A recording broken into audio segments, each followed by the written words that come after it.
Today will, I think, mostly be character creation and a bit of getting to know about the world, the ideas I have about this, because it is a magic school, yes, but magic has not been in this world for that long. Well, it has been there forever, but not known.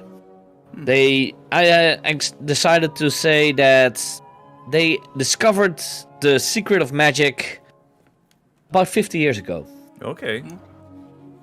So there was a small group of people that did know about the magic, because you know how it goes. They keep it secret because humans are idiots and they want to use it as weapons and stuff like that. You know how it is, especially because it's an American school. But now it's public. Some people studied with those people that did know about magic to be able to teach it to the rest of the world. Okay. And you are part of those teachers. Some of you might have already worked on this school for a few years. You can also choose that this is your first year at Pigsmoke. All up to you. That was at least my idea for a bit of the world. That yes, magic has been there forever, but not known. Okay. That sounds good. Until the last 50 years. That sounds good. And yes, mobile phones and everything. These wizards and witches do use mobile phones and what you would say in Harry Potter ways, muggle stuff. Okay. No magic. Yeah. We'll have to work on our phrasing. Any overlap or similarities to any fictional or non-fictional magic schools is, of course, purely unintentional and coincidental. At that. This is teacher stuff we're talking about here. Yeah. So it's basically it's our world, right? It's our world, but with magic. You have no idea of what it is, of course, Croy. It's what, sorry? You have no experience whatsoever about it, about teaching. Yeah, me, no, not having worked in the education system for about the past 20 odd years. So I'm looking forward to this. Basically, it's the real world as it is, right? I'm seeing in the chat that one Rosinka might be very tempting in joining us. Well, as you can see, we still have some vacancies at the school, so Russ, you can still apply if you like. we need to see your resume on the headmaster's desk by next Friday. Headmaster of Pigsmoke, so if you could send me your resume, I would gladly take a look at it. Was that a good headmaster voice? Yeah. That sounds pretty good. I think Thank we you. can go with that. But of course, the first thing that you guys need to do is, like what Croy has already put it up, choose playbooks. In PBTA games, I've talked about this in many an occasion on IMT. I think some of you guys even go completely bonkers of me talking about PBTA because I just love the system. You have playbooks, but what makes Pigsmoke different compared to other PBTAs is here you choose two. You don't just choose a playbook that is your character, as you can see here, the Git, but you also choose your subject of what you teach. So you have technically two playbooks. Oh yes. And I have had a look at this before we started, and some of these are absolutely awesome. Yeah, I've played this once. It was pretty while ago, and I've actually played this playbook that you see now, the Git. The Git, okay. Because to me, it came over as a character that just is a little bit evil and has evil intentions. Okay. So, and that just sounded for me like it's awesome. But there are a lot of fun playbooks in there. You have like I said, the Git. who is a little bit of someone who has ulterior motives to work at the school, maybe. Okay. You never know. Okay. Yeah. You have the networker, who's of course the popular guy. He can do he can get as you see one of his moves. Who are all these people? He can generate a crowd with 24 hours notice. He doesn't need a lot of time. He just can snap his fingers and people come. And in this world, it could actually happen. Oh, you mean because people could just appear all of a sudden? And they might not even be real people. It's magic, so... Could be people from the past, could be people from the future, could be people from the other side of the world. You never know. I mean, like I said, magic is known to this world for only 50 years. So they can still do magic, but they're not all that good at it, and it's not always successful. Okay.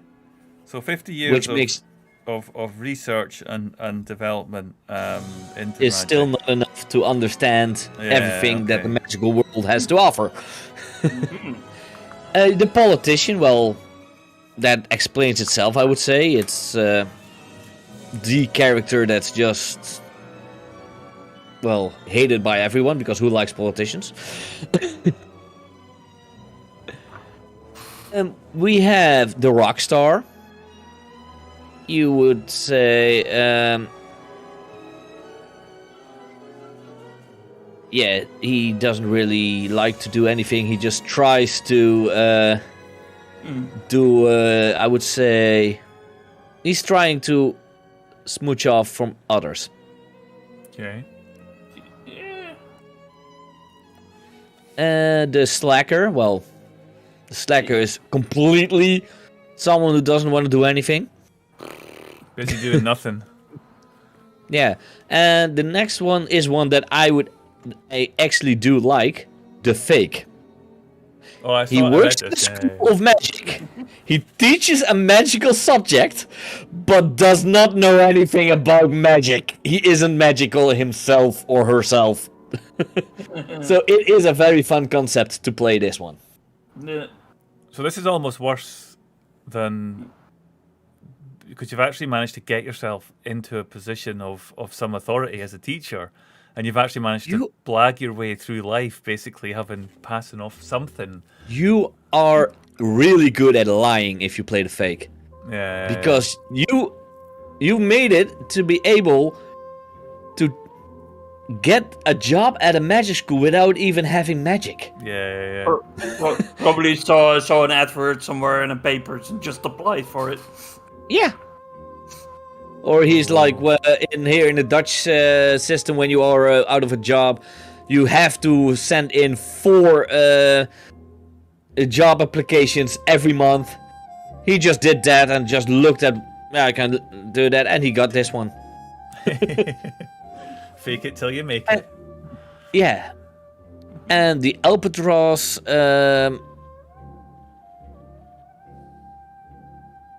you can, well, the albatross, if I read this good,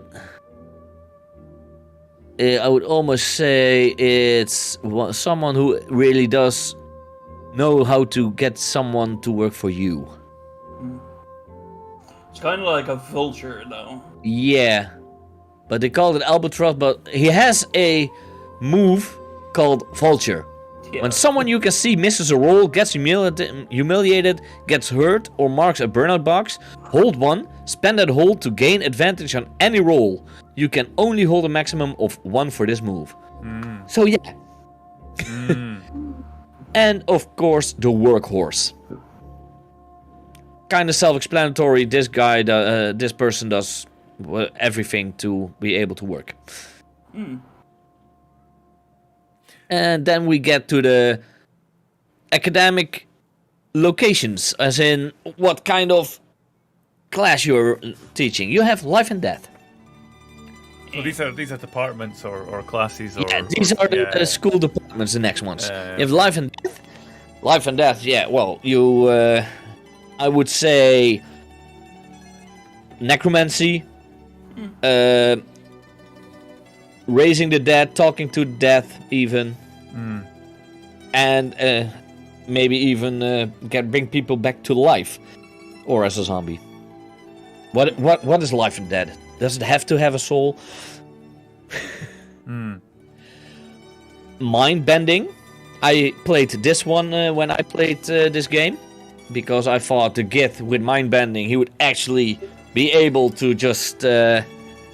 If he doesn't want to do what I do, I will make him do what I want to do by bending his mind. Very evil.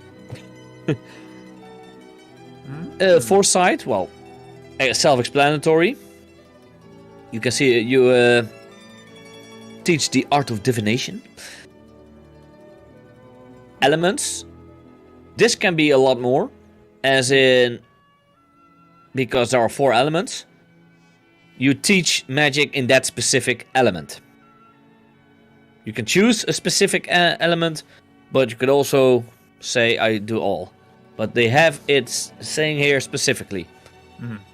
Alchemy. Making gold out of lead. Or whatever. Calling, binding, and sealing away. This could be a form of summoning and demonic stuff. Paraveterinary medicine. I would say yes, it is like treating animals, but not dogs and cats and little ducks. No, more like owl bears, dragons, minotaurs, centaurs, stuff like that. If Russ does join us and doesn't pick paraveterinary medicine as a department, you can colour me surprised. This sounds like Russ's thing, definitely. But Russ is apparently caffeinating, and then he'll let me know. Oh. Right. Artifacts Russ might join today. Oh, even better. Live, guys. You're seeing it here live. We might have new teachers joining us. He is saying he's sending me a message shortly. Don't know if he already did. She, sorry. Yeah, I can't see the gender by name, so. Absolutely. Yeah, so Russ will join us, and if she doesn't join, if she does join today, we can sort out the cameras. It might be a little second or two of disruption, but thanks to Lloyd, we should have that sorted quickly, hopefully. But yeah. Russ, I think if you are thinking about it, then I reckon this would be great for you. Imagine what you could do with this. I don't know. Maybe it's too close to home. Busman's holiday. She is a veterinarian. Russ, in every game that we've played, has always managed to find a way to link herself with animals. She's worked extensively with animals but not a vet. But well, I worked with animals as well because I studied animal care. There you go. And apparently she wants to join as a disembodied voice. That's fair because it's early in Australia. Oh. Australia. Oh, damn. She lives in the country I want to visit for so long. Oh, damn. I mean, reptiles. I love reptiles. Including ones that can kill you. I've worked with them, so. Yeah, Russ, if you want, that'd be great to have you. Yep. Yeah, if you want to join, you're welcome to. We set it up so that it's easy to add someone. So.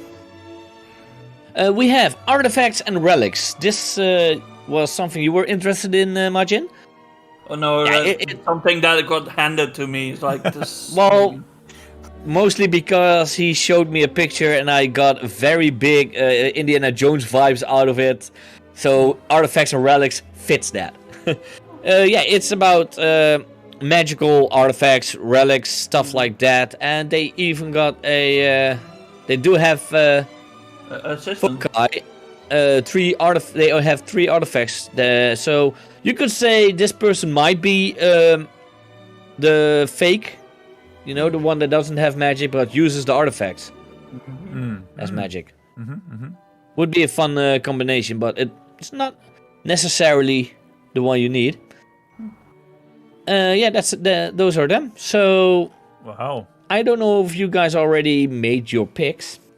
And the thing is, I do read here is that the Artifacts and Relics school has a teaching assistant. Yeah, some because you do get choices in both of the playbooks. Yeah. Some might have a teaching assistant. Yeah. You are never head of the because paraveterinary has also has a teaching assistant. They practically all have a teaching assistant, but they do different things. The foresight teaching assistant can specialize in red tape, delve deeper, or purchase order, which are specific moves that they have. And elements teaching assistant can specialize in adventuring, teach, or cast a spell. Those are in your basic moves, I believe. Yeah, those are the basic moves that they can do. So every one has a teaching assistant. They just specialize in different things, and you are able to choose that. So, did any of you already have a choice in... Let's start with the character playbook.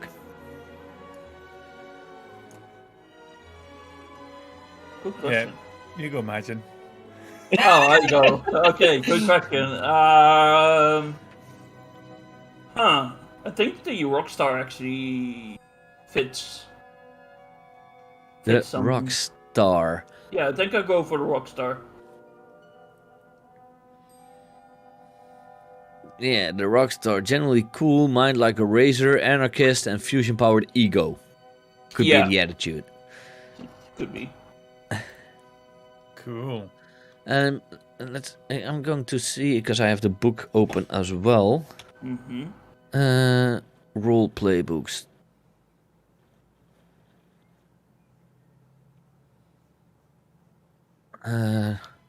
Because here it has a more open explanation of what the playbook actually is. The Rockstar.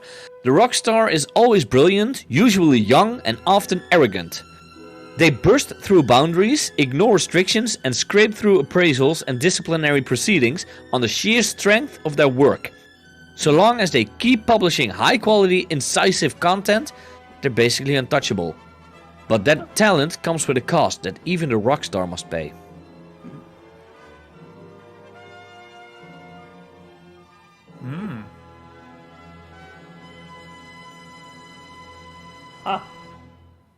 Well then.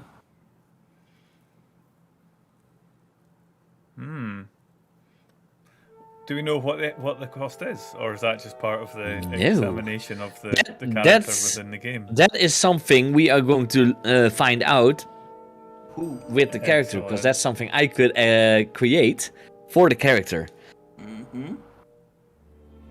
That's the beauty of PBTA games. I think I'm going to give the Slacker a shot. Slacker? Yeah. I think that sounds like... Is that your actual teaching method as well, or...? No, well, see, that's the thing. I may or may not know some people who fit this category. Have known. If anybody's watching, I am role-playing all the time on this show. I just like to say that. I never stop, so anything that I say may or may not be truthful. It's fine. I am sure that there are, in some lesser institutions than where I work, there are places that have these kind of characters. So I think this could be fun. Yep. I will read you the description of the Slacker. The subtitle underneath is, the quote underneath it is, "No one ever got anywhere by working hard." The lazy don't typically last long in academia or sorcery. But the Slacker makes up for their shockingly low research output and lax approach to seminars through a keen sense of the absolute minimum required effort and a well-owned gift for making their problems into other people's problems. Okay. Well, there you go. I'm actually hoping to pick up hints here, guys, and apply this IRL. Sounds great. It sounds excellent. Oh, I can do a lot of things with this. Okay, so I'm playing a Slacker who makes his problems other people's problems. Yeah. And does the shockingly low research output and lacks approach to seminars.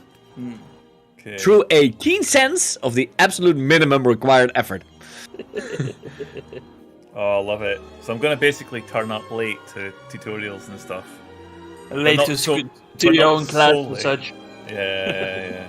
Okay, excellent. Got it. I can see it. I can see it forming in my head. Ross sent me a friend request already. Oh, we need to give. Do we? There.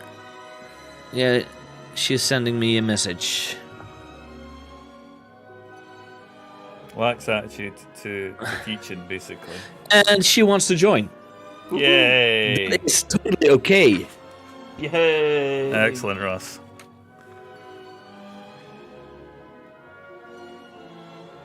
So we have at least a fourth player because we already have Sam.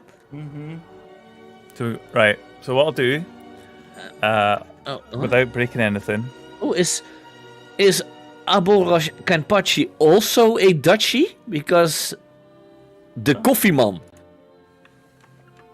That sounds Dutch, doesn't it? Imagine. Yeah, that's probably Dutch, yeah. Or Belgian. Or Belgian, well. But yeah, I do like the idea for you to play the slacker. I'm really interested in how you're going to play that. Me too. Me too. I'm gonna. I don't mean to sound trite or anything, but that actually does sound like a bit of a challenge in terms of.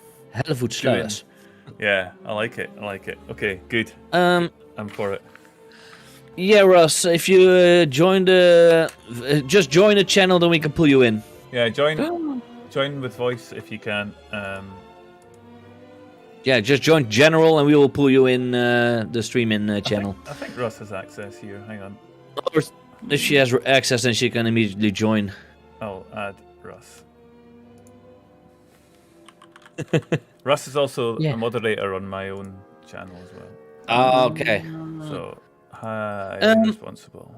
And if you look at your playbook, but we don't have to do that immediately. Yeah. You will see, because you also have to choose the other one. You have questions underneath the moves details. You have 3 questions.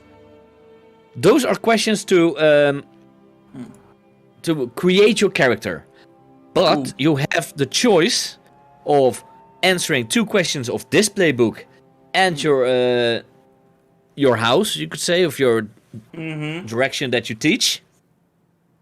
Or 1 from this and 2 of the other one. that third question though with the Rockstar. I'm looking at the.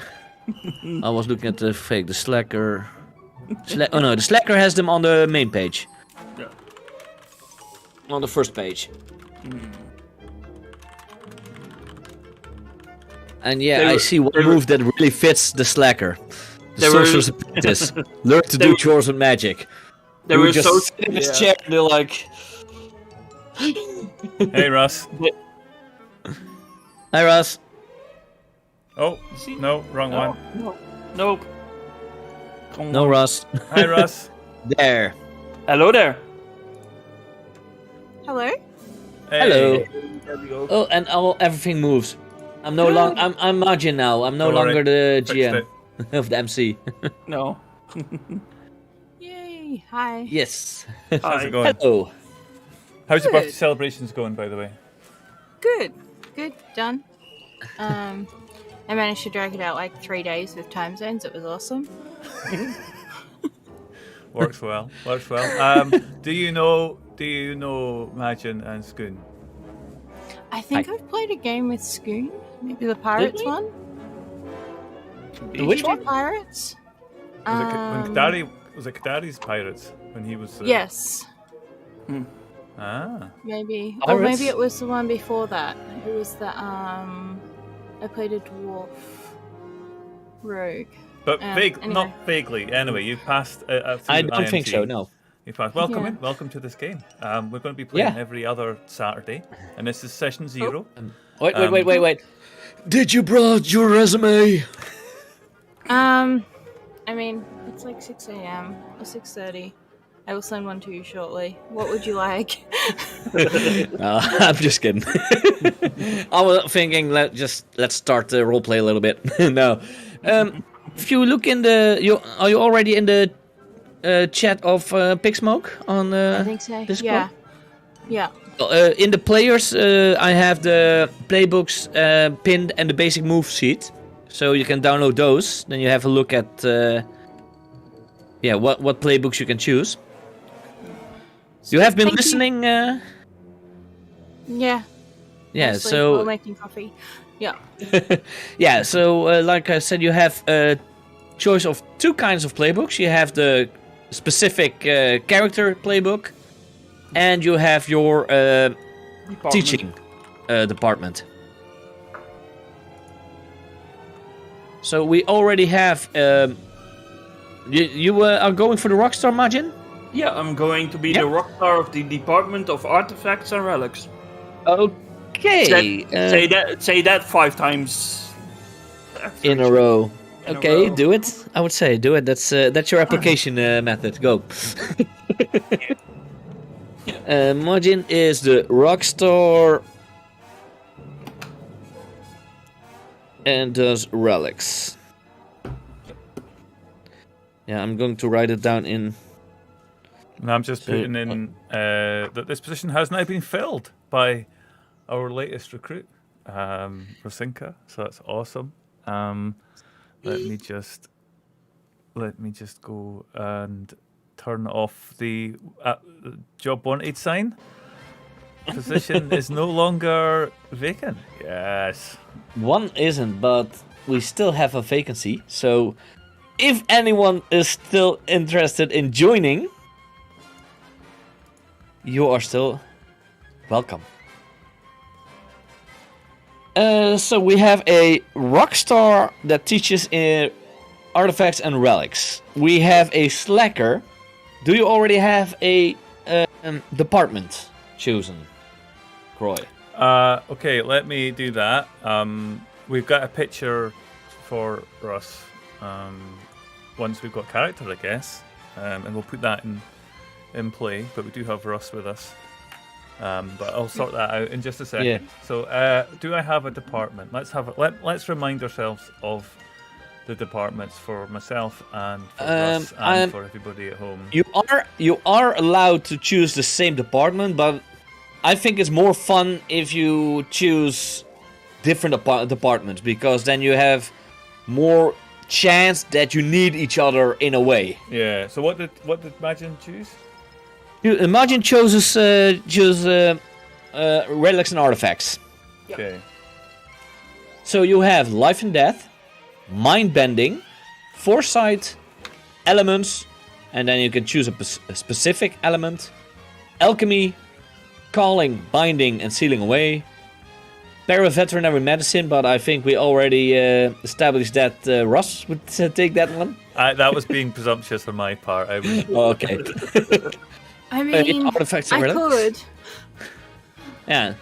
Well, be mindful. I studied for animal care myself, so I do know quite a bit about animals. Probably you know more, but still. A lot of my experience probably isn't appropriate for the stream anyway. What? Did you breed with them? I worked Yes. basically in AI, or doing a lot of artificial insemination for various different things. Oh yeah, I learned about that too. Don't worry, I learned about that too. You learned about it. Russ has lived it. Anyway, we're not going to those stories. That's for off the stream. If you want to know more about that, come and join us in Discord. Yeah, I wonder if we're talking about somebody who's a slacker.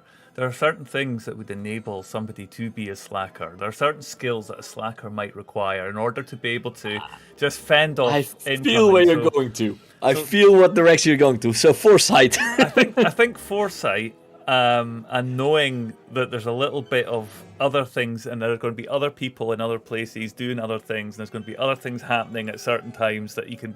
So I think foresight would be quite useful, because he would be able to fend off the requests for work. He would know that the requests for work were coming even before they had been made potentially. So I think foresight. Yeah. Cool. Well, then now it's only Russ. Did you got a chance to look at the playbooks already? I'm just scrolling through them now. I think I will take the paraveterinary medicine one. Yes. And then that's your department then? Yeah. And then I'm just trying to figure out which one would be good as a like a class, because in my experience there's two different types of agriculture teachers, or in this case paraveterinary medicine teachers. There's the ones that are kind of like your Steve Irwin Hagrid types that just absolutely love animals and love doing like all sorts of stuff. And then there's the ones that have like just had too much paperwork involved and are like overly paranoid about getting injured, or people getting injured, so like they basically tie it all up with like bureaucracy to the point where you don't actually get any hands-on experience. Yeah, I know. I've noticed those as well during my academic period, which has been quite a long time ago still, but but I did notice that difference. Yeah.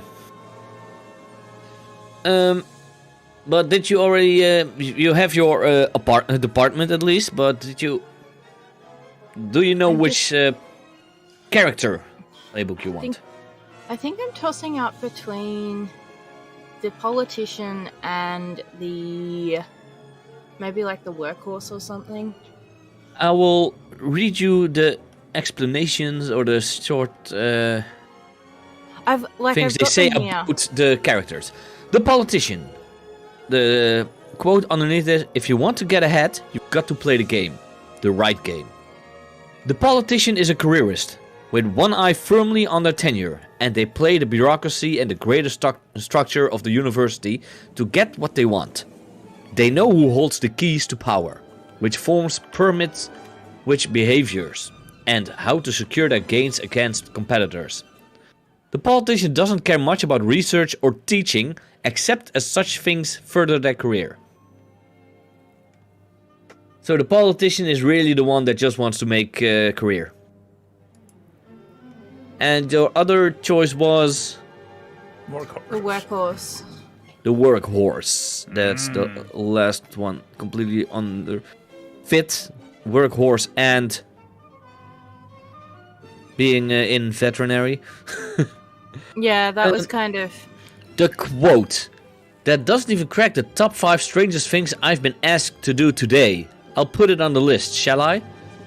Unlike basically everyone else at Pigsmoke, the workhorse specializes in getting things done. They work hard, burn the midnight oil, pursue due diligence in every regard, and somehow manage to keep up with the flagrant liars, cheaters, and political dodgers who seem to occupy every other chair at the college. The workhorse serves as something of a foil for the other characters, making themselves useful while the others grandstand. Their work ethic can sometimes damage their personal life or get them involved in more things than they can easily cope with. But for the most part, they're everybody's friend when there are things which need doing. With this playbook, if you choose it, I see a lot of fun interactions with Croy. That could be fun. Yeah, because you're the workhorse and he's the slacker. I mean, two complete opposites, but still able to use each other. Yeah, alright, I think I'll go workhorse. Workhorse? Okay, I will note workhorse. Oh, Russ. Oh no. Oh, this can be fun. So, now that you have the playbook and department, you see on both pages questions. 3 on the character playbook and 3 on the department playbook. You may choose 2 of one and 1 of the other, or, of course, 2 of the player and 1 of the department, or 2 of the department and 1 of the player. These questions will flesh out more of your character.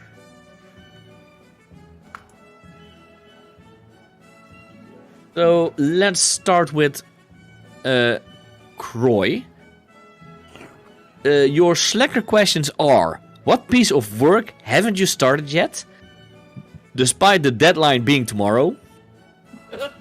Who in your department is wise to your ways and not very happy about them?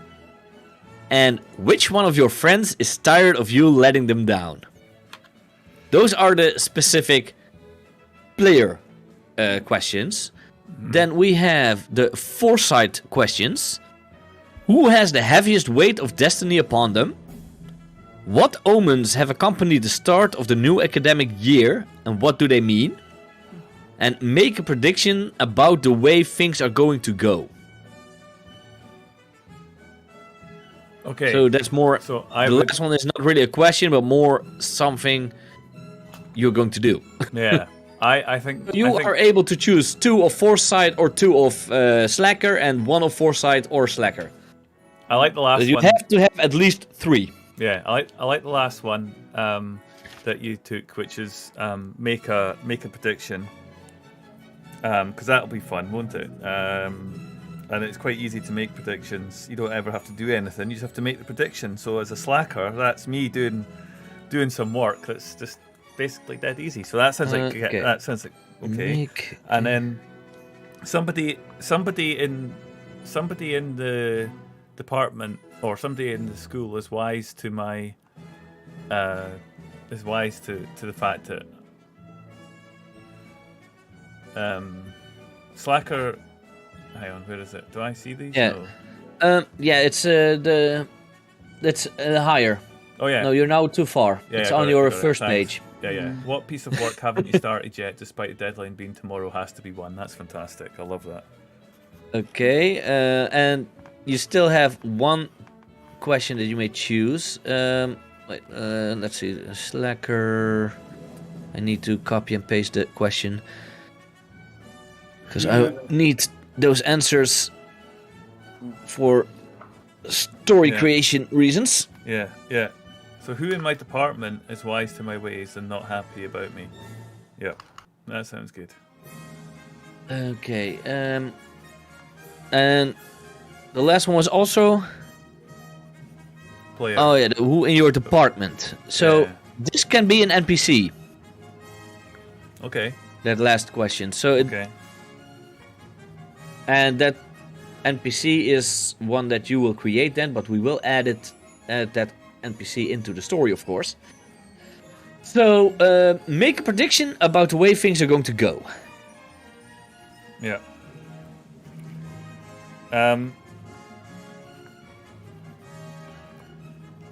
I am going to make a prediction that the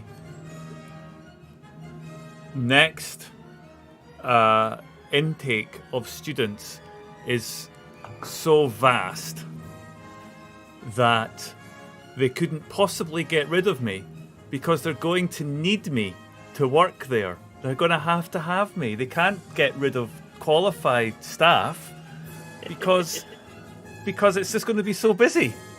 There's going to be so many students to look after. We're going to have an unprecedented year. The next intake of students is so vast that he can't get sacked. Yep. Okay, what piece of work haven't you started yet, despite the deadline being tomorrow? I was supposed to handle the outgoing graduation, the organisation of the graduation ceremony. They handle the handle the organisation of the graduation ceremony, and it hasn't been done. I should have picked something smaller. There's not that many students graduating. It's a I don't know. And who in your department is wise to your ways and not very happy about them? There is somebody who just started working in my department, and they immediately have cottoned on to the fact that I just don't do work, and they just they seem to. What's the name of this new member?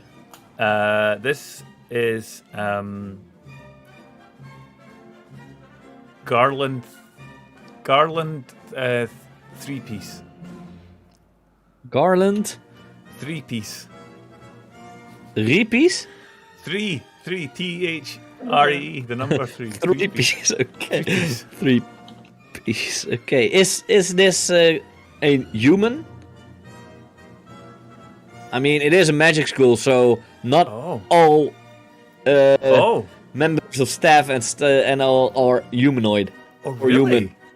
Oh, really? Yeah. Okay. They even discovered the magical fauna and other magical beings. So it could be a dwarf. It could be it's a gnome. A gnome. It's a gnome. It could be whatever. It's a gnome. Yeah, it's a gnome. A gnome? Yeah, we'll go with gnome. Garland 3-piece, the gnome. Yeah, it is. Especially the last name. It's pretty gnomish.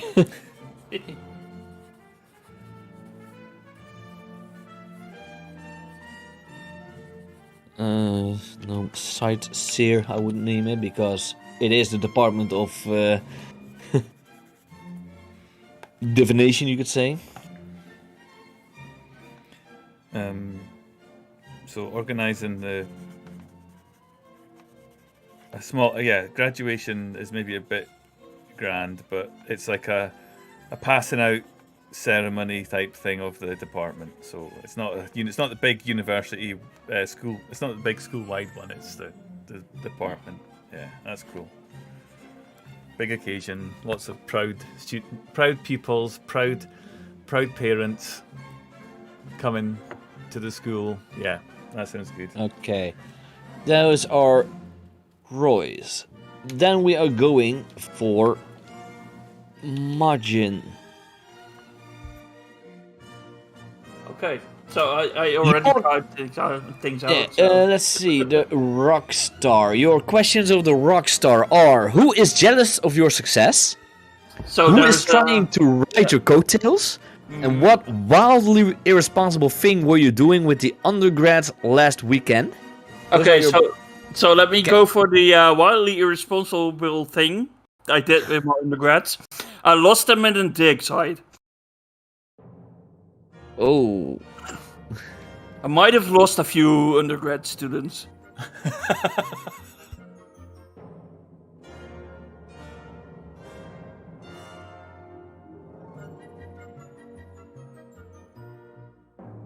Okay. Those were done. Are you choosing another one of this, or are the other ones you are choosing? So the next one I have is who is riding my coattail. That is. I will read the questions of your. That's fine. That's fine. Academic. That's Artifact and Relics. Who used to own one of your foci, and what were they using it for?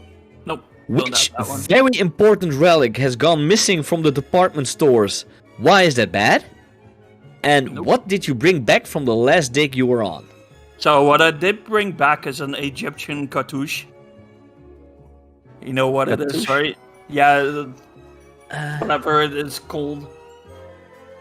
With the pictures on it.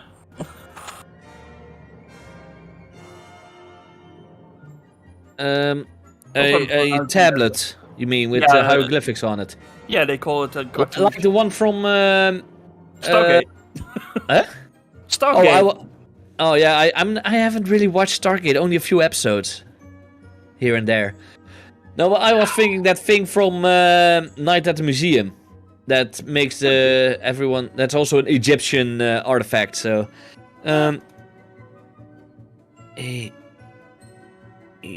Egyptian... How do you write cartouche? C-A-R touche. Without the thing above it. Cartouche. Just cartouche. Okay. What did he bring back? Most of the kids. True that. Known what it does. And yes, you have no choice about that. You are not yet known what it does. Nope. You know it's an artifact, but you don't know what it does. And you still have one question that you may choose. Yeah, so the one that's riding my coattail is Cardarian Gregory. That's on your... normal one on the Rockstar. Who? No, that's who is jealous of your. No. There's. Who's trying to ride your coattails? The second question. Yeah, that is Cardarian Gregory. He's one of the star pupils in the class.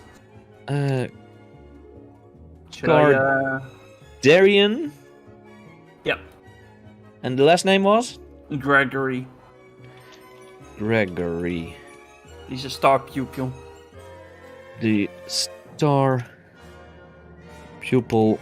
You always have one in the class. My class. You learned a new word. What? Croy, you learned a new word. Cartouche, yeah. I also did not know they named it like that, but okay. And then we have Russ. Hey. Questions. You are the workhorse, so let's go first for I'll read the workhorse questions. Who has roped you into most of the work on the latest project? What is it? Why are you helping? Probably Croy. What part of your job do you hate the most, and why do you keep doing it? And who infuriates you with their ability to skate by on a minimum of effort? Would be Croy as well. And then the questions of your location, of your school lessons. Which of the creatures you're responsible for is sick? Which of the creatures you're responsible for is missing? And what creature has been spotted on campus that you would give your eye teeth to capture? Okay, so we might start with the veterinary medicine or paraveterinary medicine ones and work our way back up. Well, you are able to choose 2 of one and 1 of the other, so... We might go with which of the creatures I'm responsible for is missing. Oh, I like that. And we're basically gonna say that it's some kind of weird venomous snake lizard hybrid that has potentially escaped into the school. Yeah, and hearing where you were from, you know a lot about venomous. Yeah. I think we've got 15 species of snakes here and 12 of them are venomous, but anyway. So yeah, it's basically maybe we could make it so it's got 8 legs, so it's kind of like a spider snake lizard hybrid. That could be Why fun. did you have to say it's like a spider snake? That was fine when it was a snake and a lizard, but now it's got a spider snake lizard thing. No, it's canon now. It's a snake lizard spider hybrid. I love it. No. Oh no! It's not one of my students, is it? Horrifying. You. It's like it might. It might. Yeah. All right. So that's what's missing. I don't know why. Because Jade said it's not one of Margin's kids. Love it. Okay. The second question. Do you have a choice about that one? I'm probably gonna go up for if I can find the workhorse questions. So what part of my job do I hate the most, and why do you keep doing it? I don't like all of the bureaucracy that's involved with all the paperwork that comes from handling dangerous animals and all of that sort of shit. But in order to stay employed, I have to keep doing it. It's I just want to look after animals, guys. See, I would argue you don't need to keep doing it, but I mean, that's a discussion for later, I think.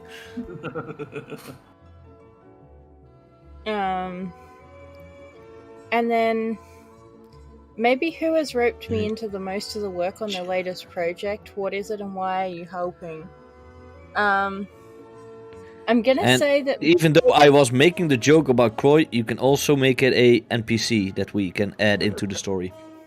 I was thinking I might make it an NPC. I haven't come up with a name, although this character will name, so you'll have to wait for that. But I'm thinking maybe somebody in my department is doing something even more ridiculous than the snake lizard hybrid crossbreeding program that they've got going on. That's quite dangerous and kind of concerning. And so I'm basically helping because I'm vaguely concerned that if there's not somebody slightly responsible keeping an eye on this project, it's not going to end well for like literally anybody else in the sort of immediate area. So it's a colleague, a fellow teacher in your apartment does a snake, lizard, spider, crocodile hybrid. Snake, Let's lizard, start throwing Australian animals in spider, until it gets even more dangerous. crocodile experiment. Are you going to draw this, Russ? Maybe. Yeah, well, if anyone is known of D&D lore, this is exactly how the owl bear was created. So yeah, okay, then we have the questions. Let's see, because this is the first time I am running this game myself, so I need to look up some stuff still, even though I have written some things.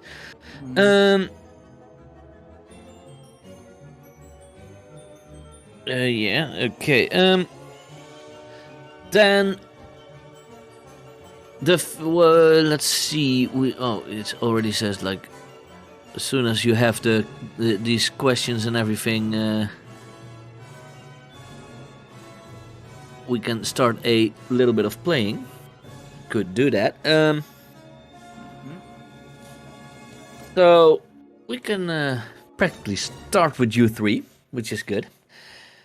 It is the first day of work for you guys. So, not as in the students are already here.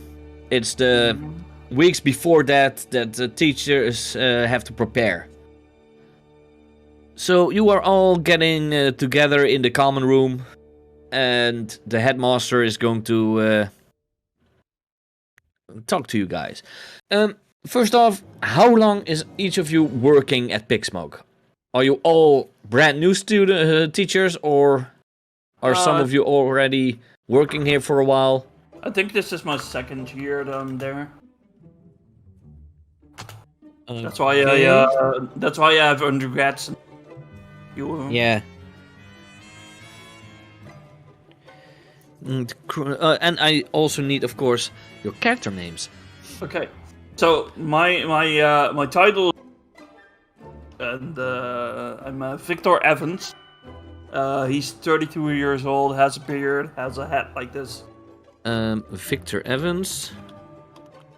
And what was your title? Because he's a doctor. Dr. Victor Evans. Okay. Croy, do you have a character name already?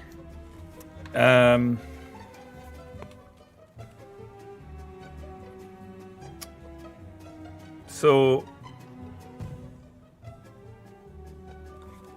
I'm gonna call him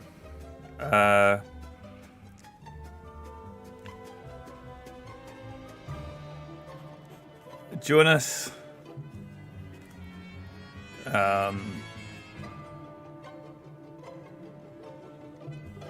Jonas Smith. I'll do it just now. Okay. And Russ, do you have a name for your character? I think I'm gonna call her Philippa Wilson. Philippa Wilson. And how long are Jonas Smith and Philippa Wilson working here? Did they just start out, or? I feel like I've been here a while. Maybe like just at the point where I'm starting to get disillusioned with it all.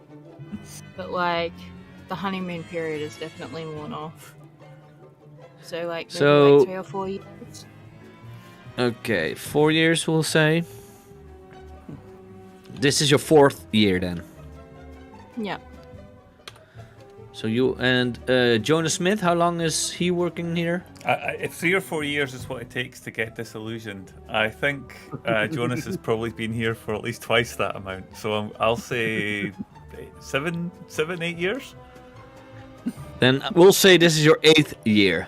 He's still there. Then we'll say the new member, he is fairly new, but he is the Garden 3-piece is already working here for a year. Okay.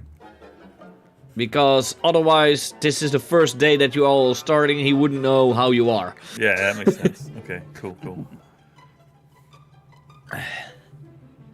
So, this is the first day you all are being called into the common room. And the headmaster is here to talk to you guys. Hello, teachers, new teachers, returning teachers, and teachers that have been there for a few years.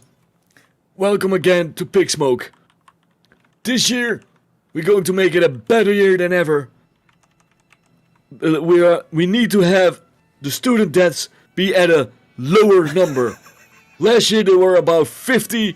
That's just not possible. We need lower numbers, okay? That counts especially for you, Miss Wilson. Don't let the animals attack the students, okay? Miss Wilson, I'm talking to you. Yes, sorry. Okay. I won't.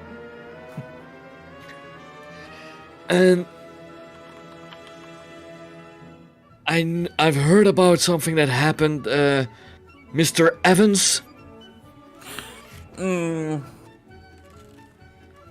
Yeah, that might be. They have a way to get those undergrads back from the dig side. No, not at the moment. Well, get that soon, because I have no intention of... I do not want to talk to the parents. I really hate doing that every year. For the last 50 years. You know, we'll just send them signed pictures of me, that's fine. That's fine. And who are you again? Well, let's make this a great year, everyone. You can all go to your departments. We have an office set up for you.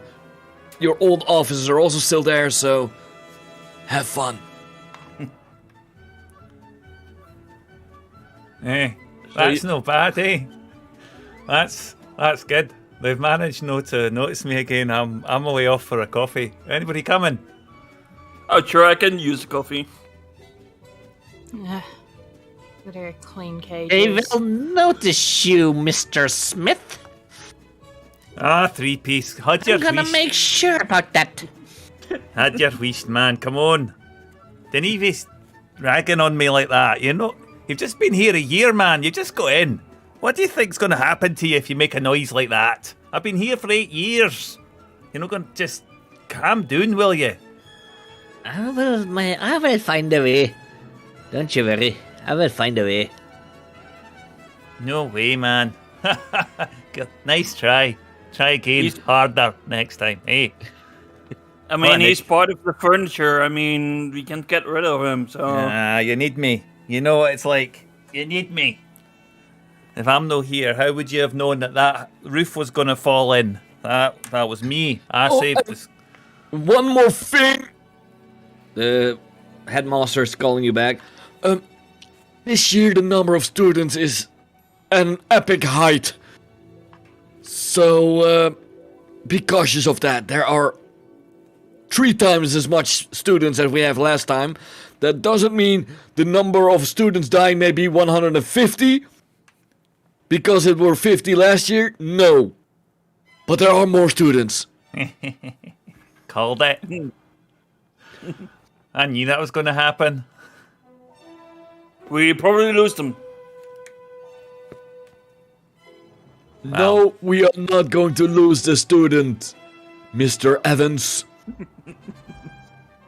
Just lose them, Evans. It'll be fine. There'll be less paperwork afterwards. That's true. Paperwork. I have so much to I'm fill out I'm before we can surprised even that start. Dr. Evans isn't saying to the headmaster, "It's Doctor, not Mister." He doesn't care at the moment. Oh. He's still drunk.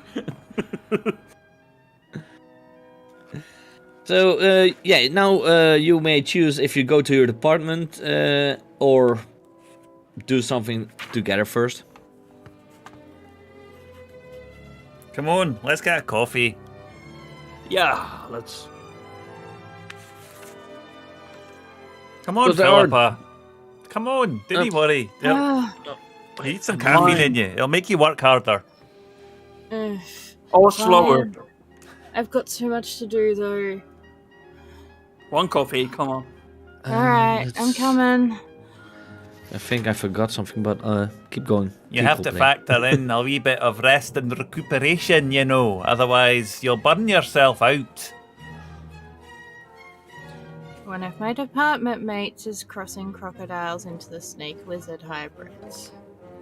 Somebody has got to be there. Wait a minute. Deal with that. Wait a minute. What? I'm getting a premonition. It's no going to end well for you. Wow.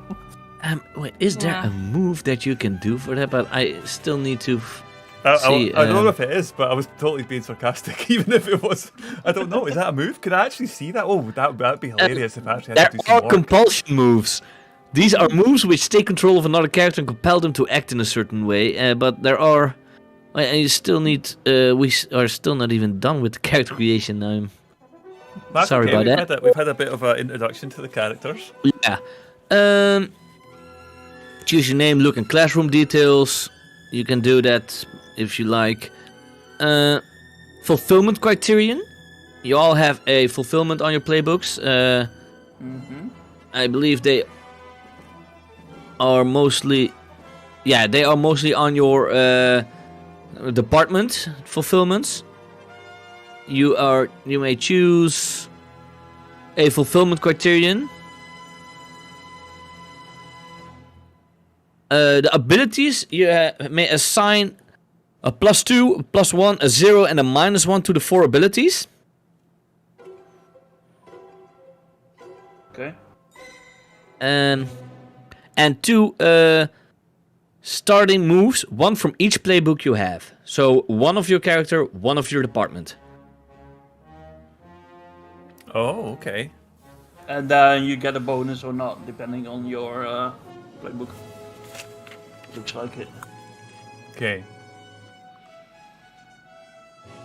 So, that's a lot. So we're still in session 0, and we're still sorting out our... That's good, this is good. We've had a little bit of an introduction to our characters, the first scene. So, so we have to now pick a move and other stuff. So...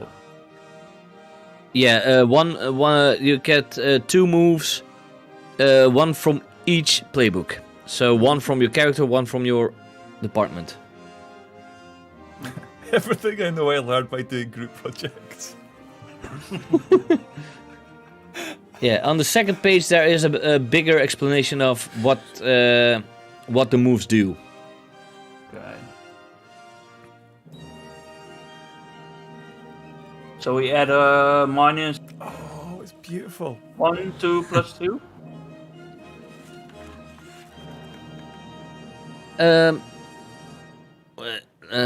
What was it? You get where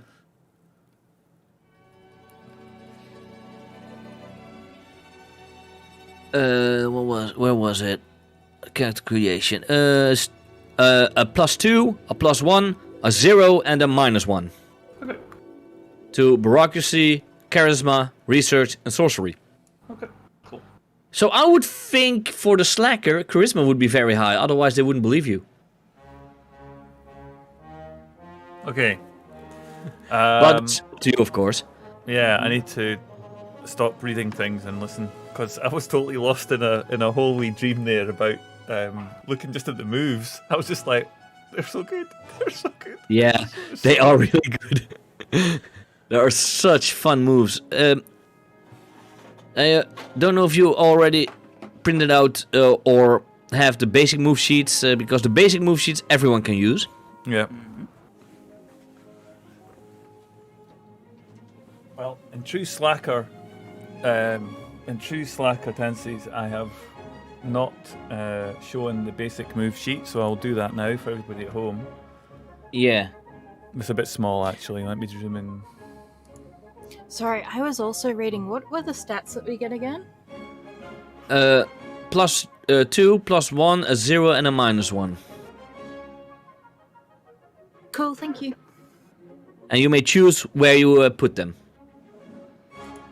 Okay, I'm gonna have to print this out, aren't I? Yep. Yeah, I don't have it printed, and I need to recalibrate my printer because I had some problem with my internet. So.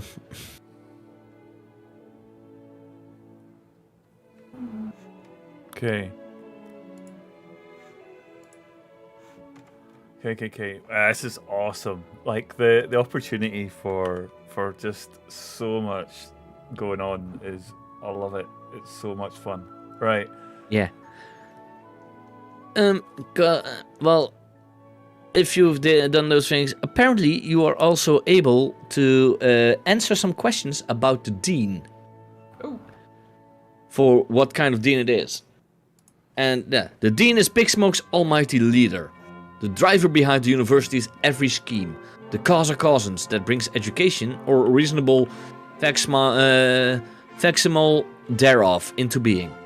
The dean's word is written into law by the dean's office and enforced by Pigsmoke's constructs of lead and bronze. At the start of the game, the players should go around the table and take turns choosing traits for the dean. The first person to choose a trait also chooses the dean's name. Oh.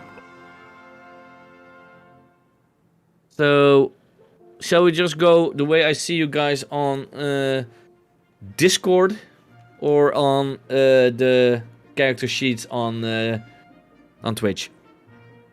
Up to you. Well, then I will take because then we'll start with Russ. Bazinga! The dean's name. Harold We already established he's pretty old, but... Fitzgerald?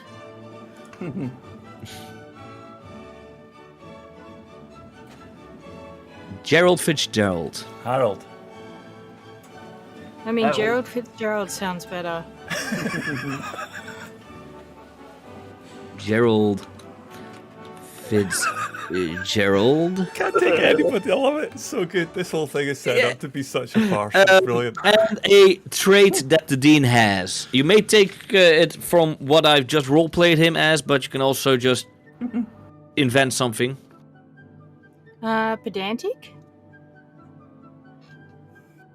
Oh my god. I need to find out what pedantic is because I don't really know what it is in Dutch. Let's Google Pedantic.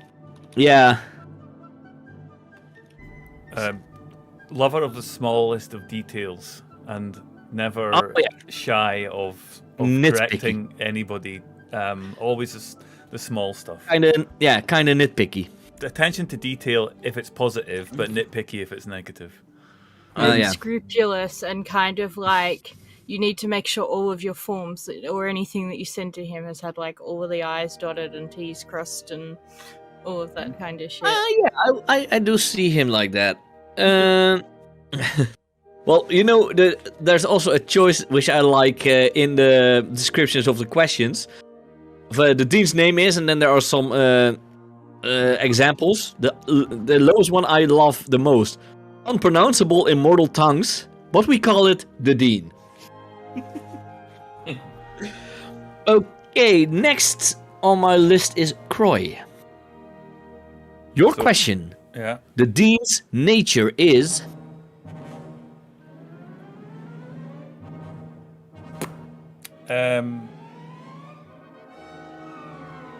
He has a forgetful nature. He has he's absent-minded. Absent-minded. Oh, the trait is absent-minded. Yes. So he forgets where he's put his keys. He occasionally forgets why he hasn't already sacked Jonas Smith. That kind of thing. Yeah, I think that would be fun because I already decided he is one of those people that knew about magic that I told you about. I from explained the beginning, right? Yeah. Yeah, from the beginning. He was one of those people. That's why he is the dean of the school. Okay. And Margin, Yes. your question, the dean cares about. He seems to be very, very, very into corgis. Into what? Corgis. Corgis. Yeah, but who doesn't? And what kind of trait does he have? Ooh. Also, What do you mean by that? a trait. Something that defines He's who he is and how he interacts. pedantic and absent-minded. Oh, What else? Good question. That's why I ask it. He can be fun sometimes, I guess. Fun. Sometimes. Sometimes, yeah. As in, that joke fun, or? That joke level fun, yeah. Okay. Then makes dad jokes. I think I need to ask Papa Zillion for some advice. Let him play the dean. He might want to. Okay, then we go back to Russ for the next question. The dean wants. If you want the examples, just ask. Because there are, with all questions, there are some examples. Can I get the examples, please? The dean wants to lord it over their rival, the dean of Glorystaff College, to transform Pigsmoke in some sweeping way, to make the students or some subset of them worthy, or a quiet life. I can see having a school rivalry with another school that's like just better funded and fancier than ours. Like, So, being a lot of fun. to lord it over their rival. And what is the name of the rival school?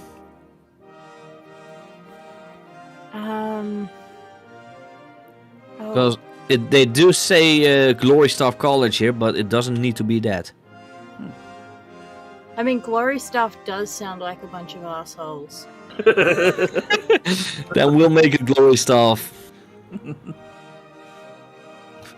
College. Okay.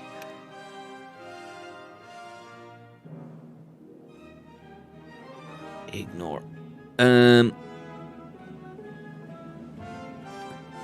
Then the next one is again for Croy, and then we have exactly each 2 questions.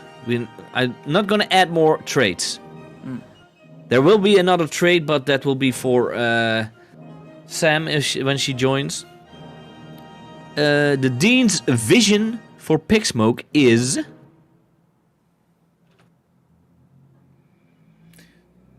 to become the bastion of magical research, to live up to its reputation as an ancient seat of learning, such as his position as being one of the founders. It does have one of those as a example to make it a bastion of cutting-edge research.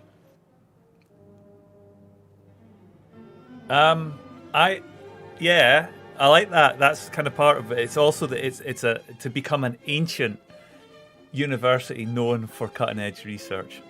If we can change it that way, he loves that oldness of it because he was one of the founding magic people, so he wants to. Yeah. For it. Yeah, so to make it a bastion of cutting-edge research and become known for it. Yeah. I have now. Yeah. He wants that established to be... He wants it to be traditional. Yeah. Then the last question is for Majin. Mm-hmm. The dean cannot resist, and please make it something else than corgis.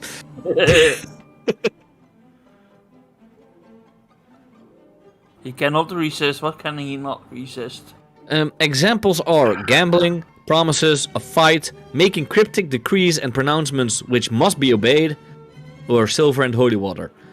Because don't forget, you may even make the dean non-human. Ooh, I can make him non-human. That's interesting. Let's make him a zombie.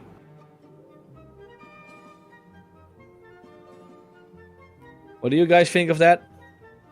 Not like a flesh dripping off him type zombie, but kind of like iZombie type of zombie. Was it the magic that brought him back to life, and that's why he was one of the early ones? So that was.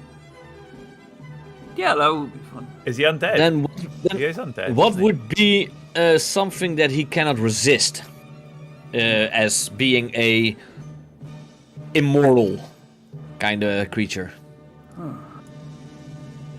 Trinkets, magical miscellany, hoard items like vases, magical globes, and I don't know.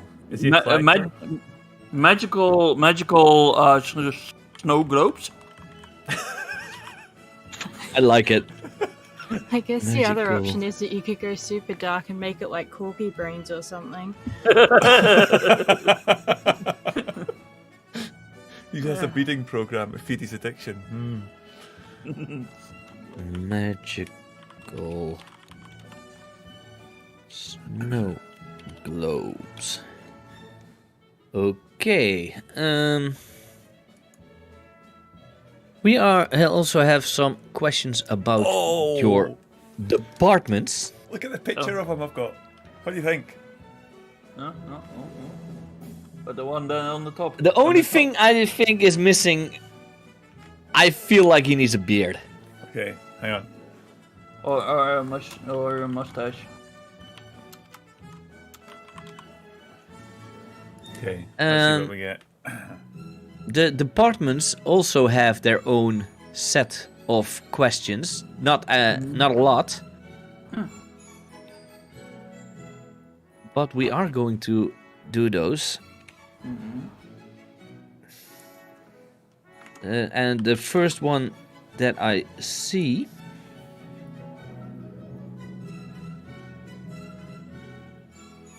and let's make it a normal there is the Department of Foresight. So Croy, Yes. the head of department is there are examples if you want to know them. Mrs. Zakowski. Spell How it. would you write that? Spell it phonetically, however you want it. Zakowski, something like that. Zakowski. I have no spelling in mind. It's just phonetics.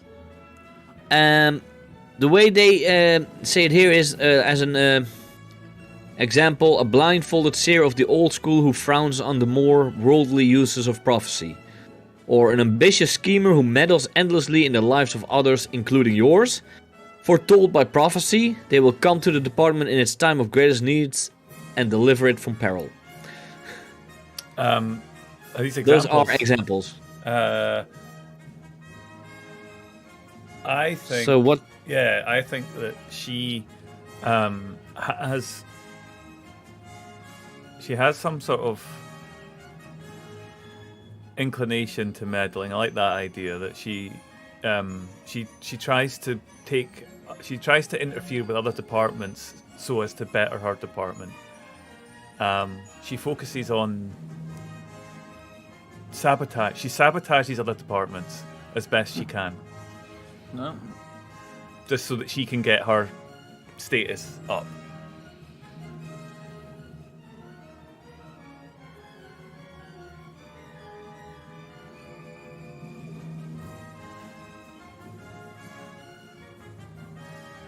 Not always successful, of course, but she tries. Okay. The next question, and I think you're going to like this one. The key problem facing the department is...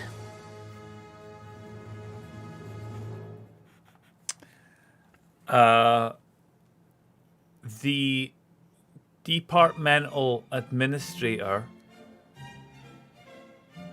turned into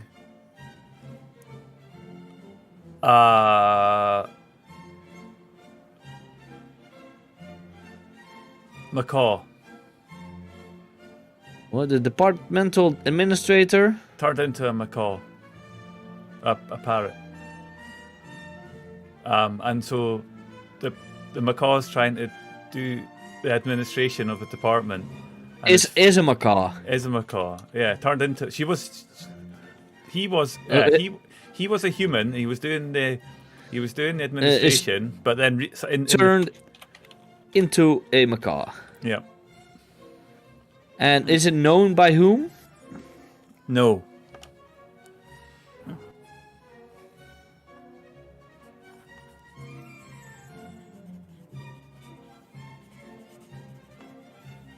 Okay. And the last question, the department building is... And this, the way they do this is not fully as in how the building looks. Because the examples are overrun with omens and portents. Crows flock ominously on the roof, menacing the students for cigarettes and lunch money. Clocks run backwards or chime 13 every couple of hours, disrupting meetings and seminars. The menacing storm never lets up, so the building is slowly sinking into a swamp. It's annoying as hell, but what can you do? That's the first example. I think the crows. I love the idea of but rather than crows, no crows. It's magpies. It's magpies. Magpies. Yeah. Not Australian murder birds, but slightly more Flock. civil. Slightly more civil. Around the building. But still. Do they do something specific? Yeah, they you know what? They almost should be Australian murder birds. They try and steal people's hats. They pick at they break cables. They chew cables. They peck at cables, and they during mating time they try and chase people away from the area. So elements of murder birds in there. Yep. Yeah, they sabotage.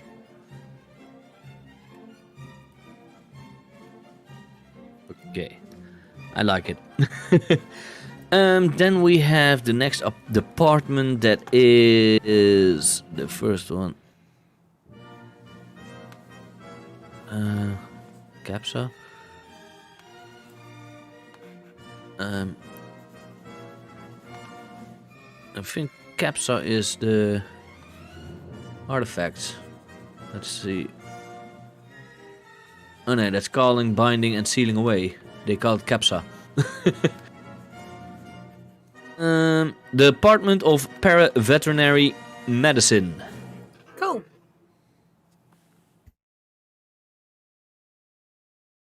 So... Okay. I need to change some things because I just copy and paste it, but I don't like the look of it then. So I need to change it. This needs to be Cambria headings. Yes. Yeah. The questions are practically the same. Only the answers are more based, of course, on the department. The head of department is, and like I said, it doesn't have to be a human. Especially with this one, it could be something else. I kind of like the idea of it being like a centaur or something. A centaur. Yeah, well, I mean, why not? Named Let's call him Davo. Davo, Yeah. as in Davo, or Yeah. Or hang on, AVEO. EO. Devo. Okay. And is there any specific thing that he has? He's really, really enthusiastic about, like, looking after all of these animals and stuff, and has absolutely no concept of, like, how dangerous they are. Partly because he's a centaur.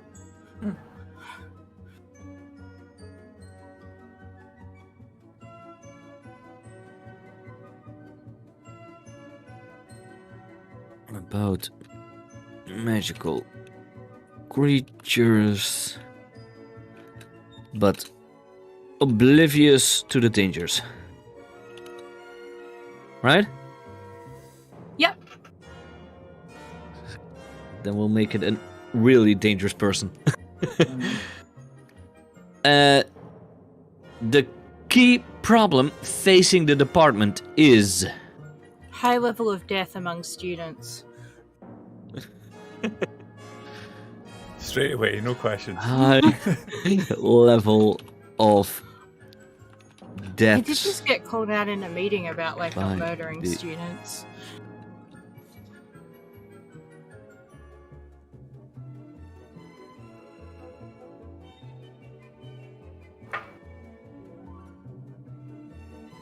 Yeah, because weirdly enough, your head of department wasn't at the meeting. Yeah. And the last question is, of course, the department building is. And like I said, it's not specifically how it looks. It can also be because I love the first. They all the examples, they all say alive. But the first one is alive literally, the second one is alive metaphorically, and the last one is alive sort of. And then with Sorry. then with an explanation behind it, the more in it, but I leave it all up to you. Maybe alive, sort of. It's just like a constant war between, like, trying to keep facilities and trying to keep this place running.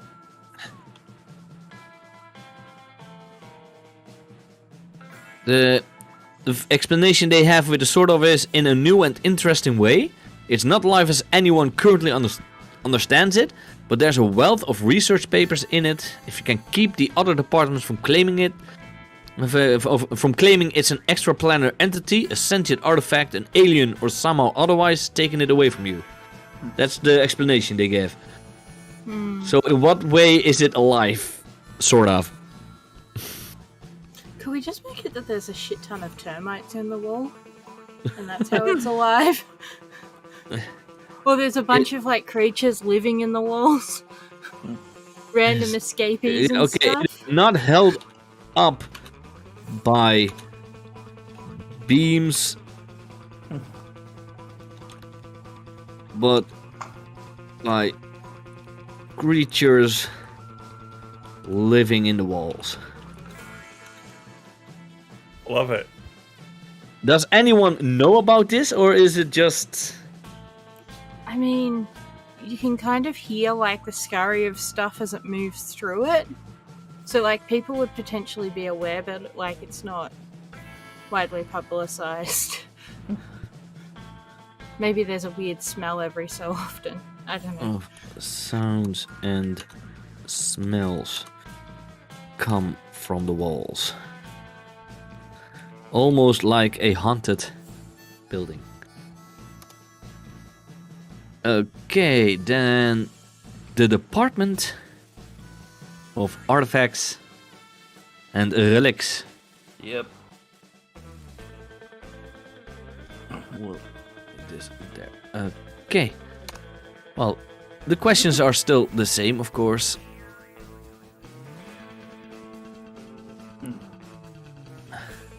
The head of department is... That's Adolf Sado. He's a Frenchman. Sado. Sado with OU in the end. Sado. A Frenchman. Oh my god, now I need to train my French accent. Why are you doing this to me? I like to have a hamburger. And is there something specific about him? Because as an explanation they give here, like on a dig in the middle of nowhere, probably a thief or a magic amulet which drives its nameless owner around like a car. So you're what?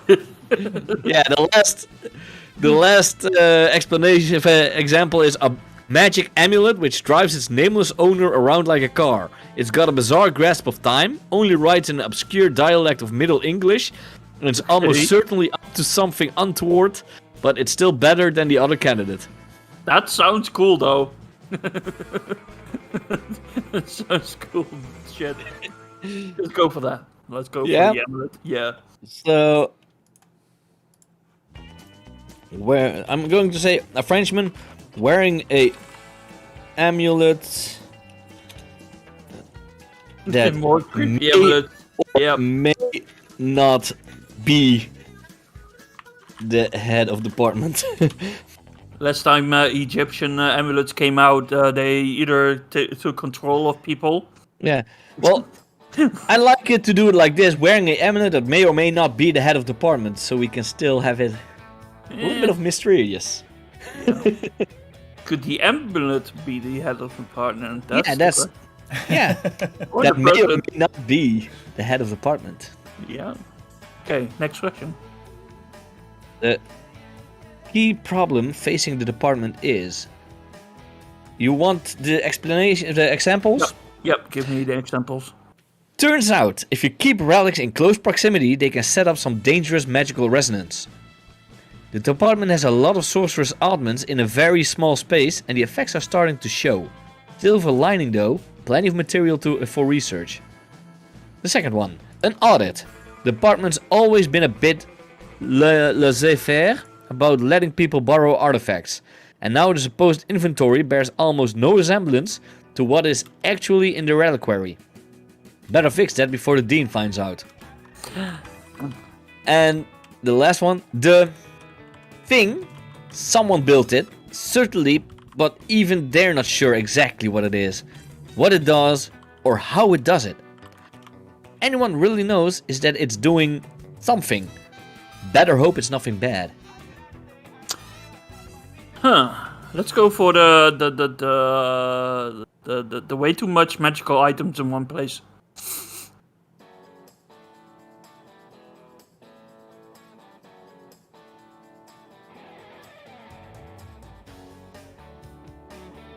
Magical objects in one place. Something is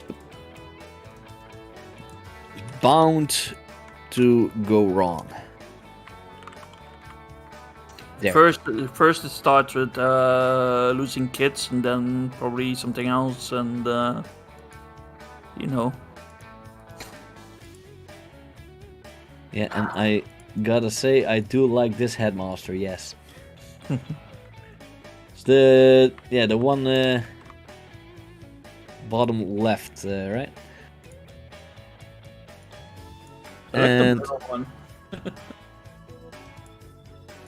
the last question for you. Oh, that one, like. Huh. Yes, last question. The department building is. Want the examples? Yep, give me some examples. A pinnacle of geomantic engineering. It's a phenomenal place to work, but all the other departments wants it too. And they're planning to deploy paperwork, money, and accusations that you're not a real department in order to get it. Wow. The second one. Someone's idea of a test aimed at teaching students how to safely raid the various storehouses of goodies that ancient sorcerers tended to leave lying around. Health and safety limits, how dangerous the traps can be, of course, but they can still ruin the day of a careless student or a new hire. And the last one, old. Very, very old. And built on top of itself over and over again. It's got basements on sub-basements, secret doors, hidden levels, and long-forgotten archives. Who knows what could be down there? Yeah, let's go for that one because I lost kids. They're down there somewhere. They're maybe. down there somewhere. Yeah. I like it. I'm just gonna copy that entire then. Hey kids, let's explore this old building. And they even put in a academia and identity content notice for discussion of sexual assault. The misplaced They put kids that in the may book. be down there. Yeah. Maybe. Okay, these were it. I don't know if we now still get Sam here, because we haven't heard anything about her of her. Yeah, but family is important, so... Yeah.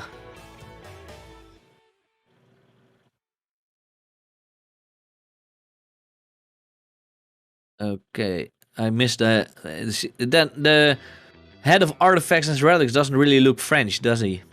No, but we never know what the amulet is, though. But Yeah. Who knows? Maybe the amulet is an old French amulet. who knows? Okay, I love the thing that they said now in the book here. Play to find out what happens. Don't come into Pigsmoke with any preconceived notions of where things are going. Let the dice fall where they may and let the fiction proceed logically from there. Okay. So, you are all getting coffee. You now have a little bit more information about the dean, about your departments, about your characters. Play out your coffee trip. I will see if we have some moves that you might do in the meantime.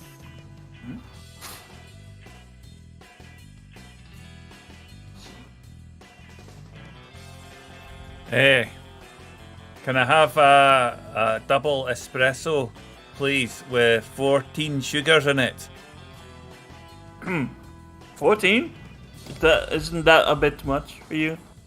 No, man, it's fine. I'll take the sugars. Alright, dearie. It's pretty normal for him. Really? 14? 5 minutes later. Jesus Christ. Yes, sorry, I have to snap for every piece of sugar he wants. And you, Thanks. dearie, what do you like? Looking at Victor. Could I have an Earl Grey, please?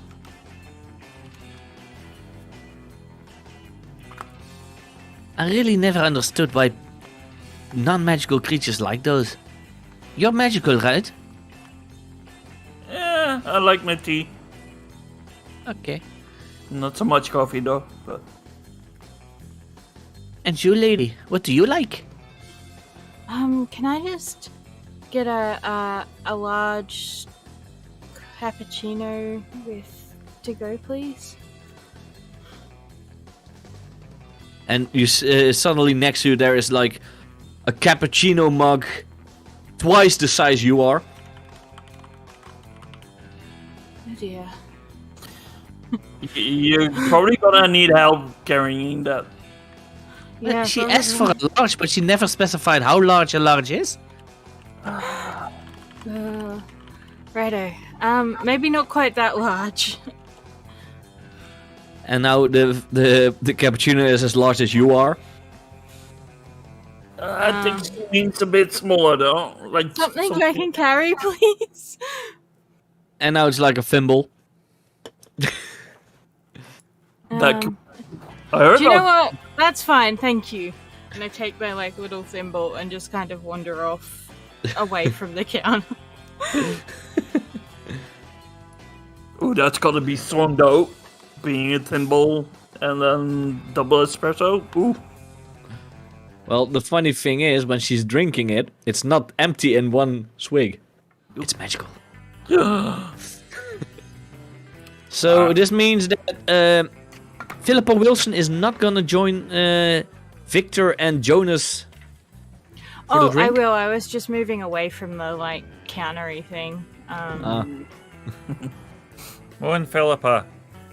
So, what's been happening with you then? What have you been working hard on? Trying to keep on top of all of the hybrids that are being created has been a little bit stressful. But I suppose we've just got to try and keep them from murdering the students. That would be nice. I don't know. Makes it a bit. If you're lucky, they're all in your class, and then you didn't have to teach. That's nothing better than sitting there waiting for your students to come in, and they've all been eaten. That's pretty good. That is. But don't tell me you go sit in while they're not there yet. I hope you're not doing that, right? What? Slowly but surely, more faculty members are coming in here. Hey, Harold. Good morning. Hey there, Victor. How you doing? So, funny story though. Did you see my kids? Oh, not this again. Why is Yeah. this always... It always happens. It's actually kind of weird that they hired you, they extended your contract for another year. I mean, this you ha- lost always, kids again? yeah, this always happens when we start drinking, right? Well, maybe don't drink. At least no alcohol. Oh, that's true. Yeah. But yeah, again. Well, I'll see you on the next dig. I mean, I think we're scheduled to do a dig next weekend. Oh, yeah. I think it's a dig to find the kids. Oh, really? Oh, the laugh. I thought I forgot. I think I lost them in the dungeon, though. Oh, Yeah. And a funny thing is, there is actually a basic move Yeah. for this. Small incestuous world. When you eat or drink in a public place on campus, roll plus nothing. On a 10 plus, choose one. Okay, roll plus. Where's the little die? So, Yes, yeah, plus 2 roll. d6s. Hey! Roll. Oh, I need to fix my camera. My camera went down. I see. That is a 7 in total. Ooh. Do you have the basic moves in front of you? I have a basic moves flip. Ah, stupid. I hate it. I hate this new desk. Well, you've... oh. Yeah. Yeah, you've played Masks and you run Avatar, so you do know how it works with the moves. Yeah. You see a small incestuous world, that's almost the last move there is on the list. Yeah. On a 7 to 9, choose one of these instead. So you choose one of the 3 lowest. Okay, so which one was that? Small Incestuous world. When you eat or drink in a public place on campus, roll plus nothing. So 9. You rolled a 7, so you choose one of the bottom 3. Yeah, so I try to avoid my the head of departments actually because of this. So yeah, I try to avoid them.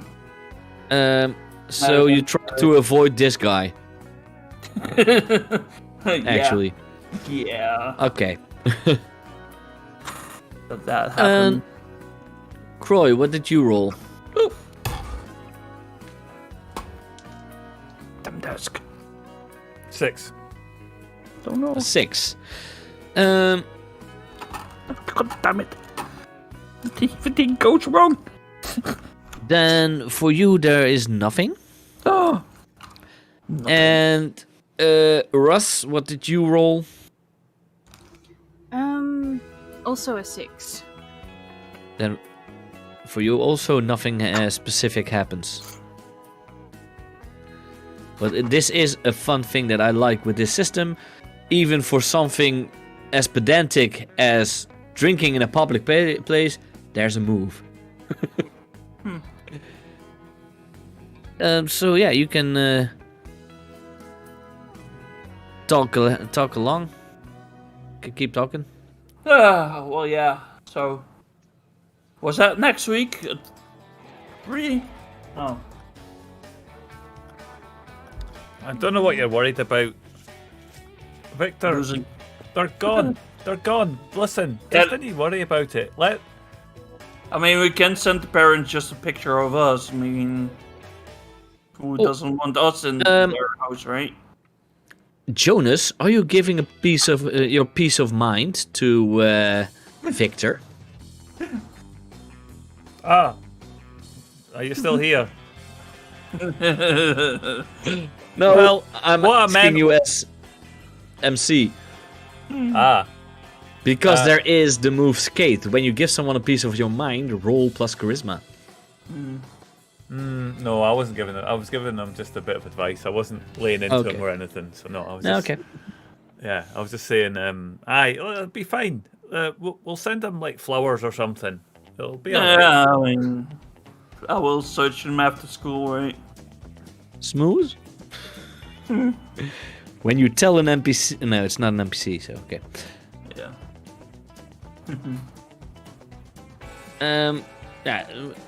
More and more... almost everyone of the faculty is now here having a break before they start preparing for the next week of school. Okay, let's prepare then. Oh man.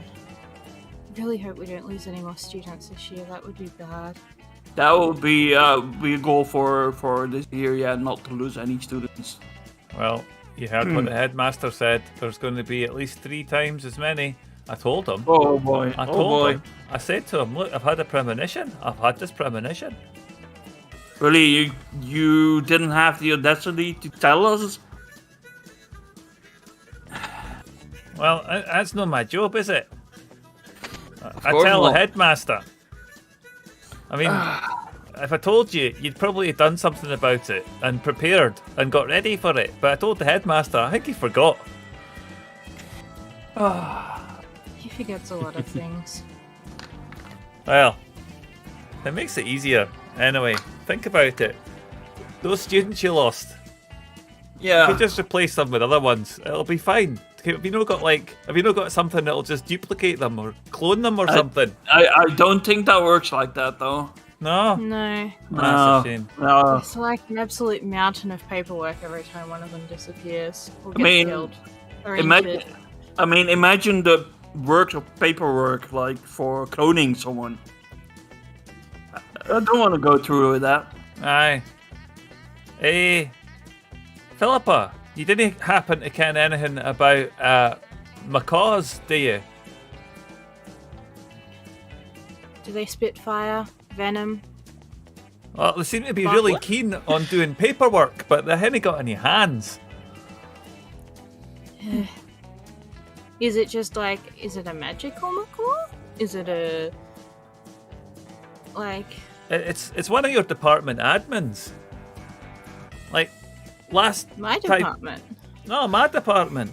I didn't see it coming. They just 1 minute, they were away on holiday and they came.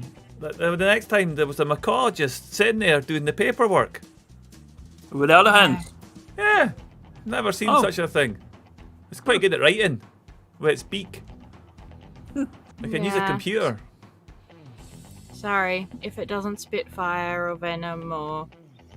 I don't know, able to teleport or something, I probably am not much help to you. Well, it was a human, and now it's a bird. Yeah, I don't really deal with humans. This is more like a dinosaur, though, right? Birds are from dinosaurs, so I just thought you might. Well, if you happen I to suppose hear I can anything- have a look.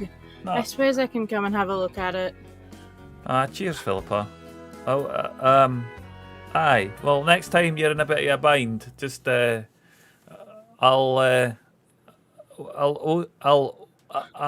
owe you one. I can't believe I'm saying that. Okay, thank you. And yeah, I'll at some point come and check out this macaw.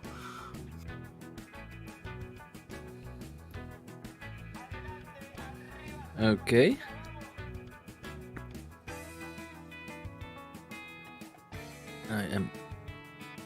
writing some ideas. So, try.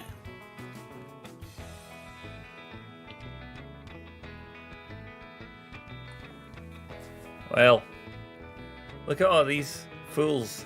Do you know all these people that have come in? Look at them, they all look so eager. No offense, Philippa. They do look rather fresh-faced and new to the place, I guess. They must have brought some new folk in to deal with the rush.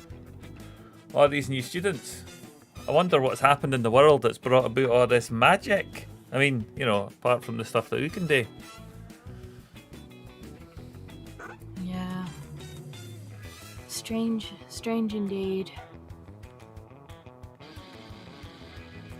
Yeah, I will. Never mind. What's on your mind?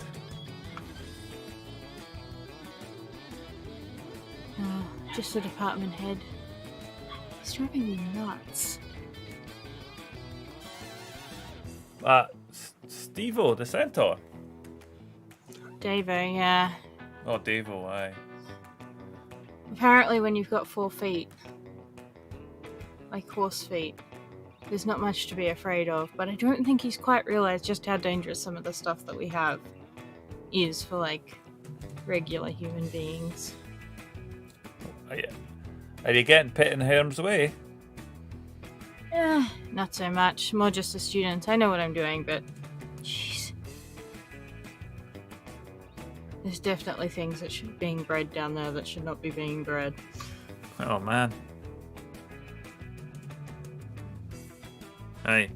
Well, didn't he get eaten, or stung, or bit, or whatever it is at the day? Philippa just kind of reaches down and pushes up her sleeves, and you can just see all of her, like, forearms and stuff are just, like, covered in scars and slightly fresh burn marks, and, like, a bit late for that, I think. Damn. Hang on a minute. Let me see if I can tell anything that's about to befall you today. Just, I feel like I could keep you out of harm's way a wee bit. Maybe I could just, if I can just focus a wee bit. Do I have any divination type? Is there anything that I can do from? There might be a move in your playbook.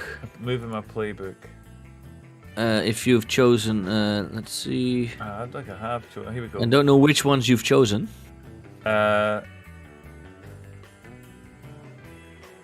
Okay.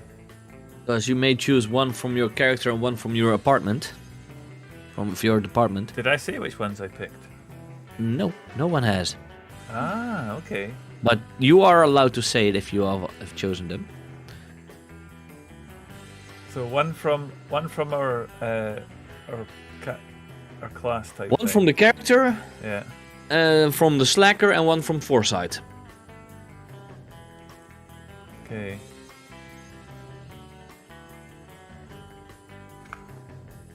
Am I the only one that has, like, 4 moves? No, everyone has 4 moves, but you may only choose one. No, I get free bonus moves. Oh yeah, you get bonus moves.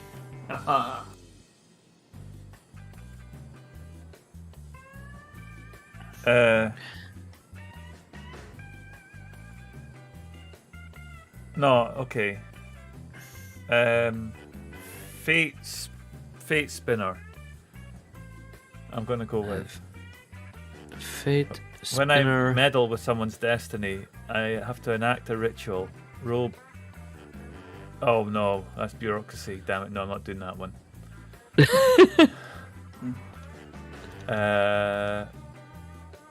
Change your skills real quick. I could. Yeah, you have. Okay, I'll take it. I'll take Fate Spinner, and I'll deal with the fact that.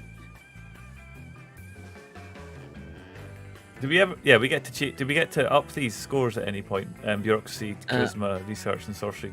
Do we ever get the opportunity to add to them? Let's. You can see that in your advances. Let's see the.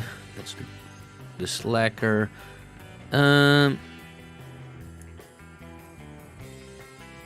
Yeah. Improving ability by +1, and there's a max of +2. That you can do that 3 times as advances. Yeah, that's cool. Yeah, I think I'll take that one move from Foresight. I'll take Sight Beyond. No, Fate Spinner. I said, didn't I? Fate Spinner. Yeah, Fate Spinner. So when you meddle in someone's destiny and enact a crit ritual, roll bureaucracy. On a 10, you get holds, and you can spend those holds to trigger events. Yeah, the following events. Okay. And underneath there, those are the events that you can trigger. Okay. So I'll say to Lillian, I tell you what, Lillian, if it helps, I'll do a wee ritual, Ken. I'll have a wee look into the future for you, and I'll see if I can maybe just steer one of them snakes away from your wrist the next time. That looks awfully sore, hen.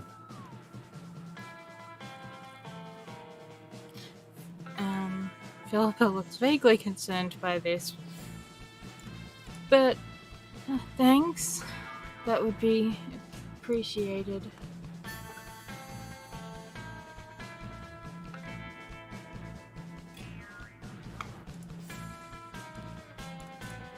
That's the least I can do for you looking into that, into the situation with your admin assistant.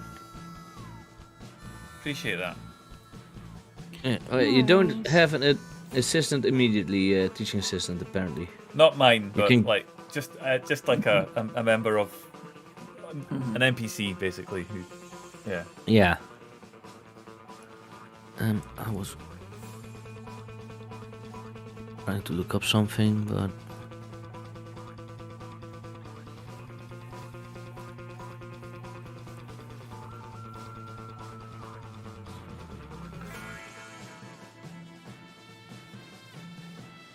Because with the moves, there are you have compulsion. Compulsion, these are moves which take control of another character and compel them to act in a certain way. Some are persuasion, some are outright mind control. These moves are marked with a tag and an icon to make them clear. Because you have, with Fate Spinner, you have a compulsion choice, the third one. Mm-hmm. The destined person makes a decision or choice that carries them close to their destiny. This is a compulsion. So when you use a move like this on an NPC, they work as written. Mm-hmm. Player characters are different. Tough. When you successfully use a compulsion on a player character, the player of the target can choose one of the following options. Reject the compulsion and act as they see fit. And an explanation of how or why the compulsion fails is appreciated but not required. Or act as the compulsion dictates and mark experience. So those are ways to get experience. And that was also one of the things that I wanted to look up if I can find it. Yeah. You also have some moves that are time consuming. You might have seen those. Some moves are tagged time consuming. You can only do one of these per in-game week. Okay. So I would say after this session, going to the next session would be an in-game week. Because this is the week you prepare for the first week of school. As time moves on, events will proceed with or without your input. Sometimes these events will be bad for you. More about the way time works can be found on page 106. So I am going to go that up. Problem only is that when I type 106, I'm at page 101. PDFs, gotta love it. Time. As the MC, your job also involves applying the constant pressure of time. Events continue to move whether PCs are paying attention to them or not. A year at Pigsmoke is split into 2 semesters, fall and spring. Split by the summer and winter holidays. But you know that, Croy. So I would say this is still the first, the starting week, and the first spring, fall term will be 9 weeks. Okay. So I was saying maybe I would do a week maybe I will do even longer for a session because maybe this campaign will be 1 school year. We'll see. But then you have a little bit of an idea how I'm going to do it. How time-consuming moves could work. This could you can see it on your moves. Some of them like teach isn't one, but delve deeper is a time-consuming. It is something that could be something for you for Dr. Victor because he would be on a dig that could take time and research. I believe is also a time because you can research. Could also be a time-consuming thing, which also falls under delve deeper. Yeah. Because you are at a school, what is one of the things you need to do? Publish stuff. Try to get some academic papers written.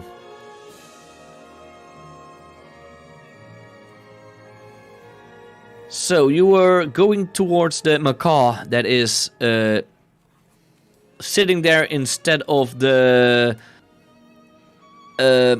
what was it, the admin assistant, the clerk, administrator assistant. Just is there a name for this? Did this guy have a name? He was called Jean Barnacle. Let's see. I believe this one was in the Department of Foresight. Yeah. What's his name? Jean Barnacle. But now Jean Barnacle. Jean or Sean? Jean. Jean. Jean Barnacle. But now he's a macaw. One of the words that he's able to say is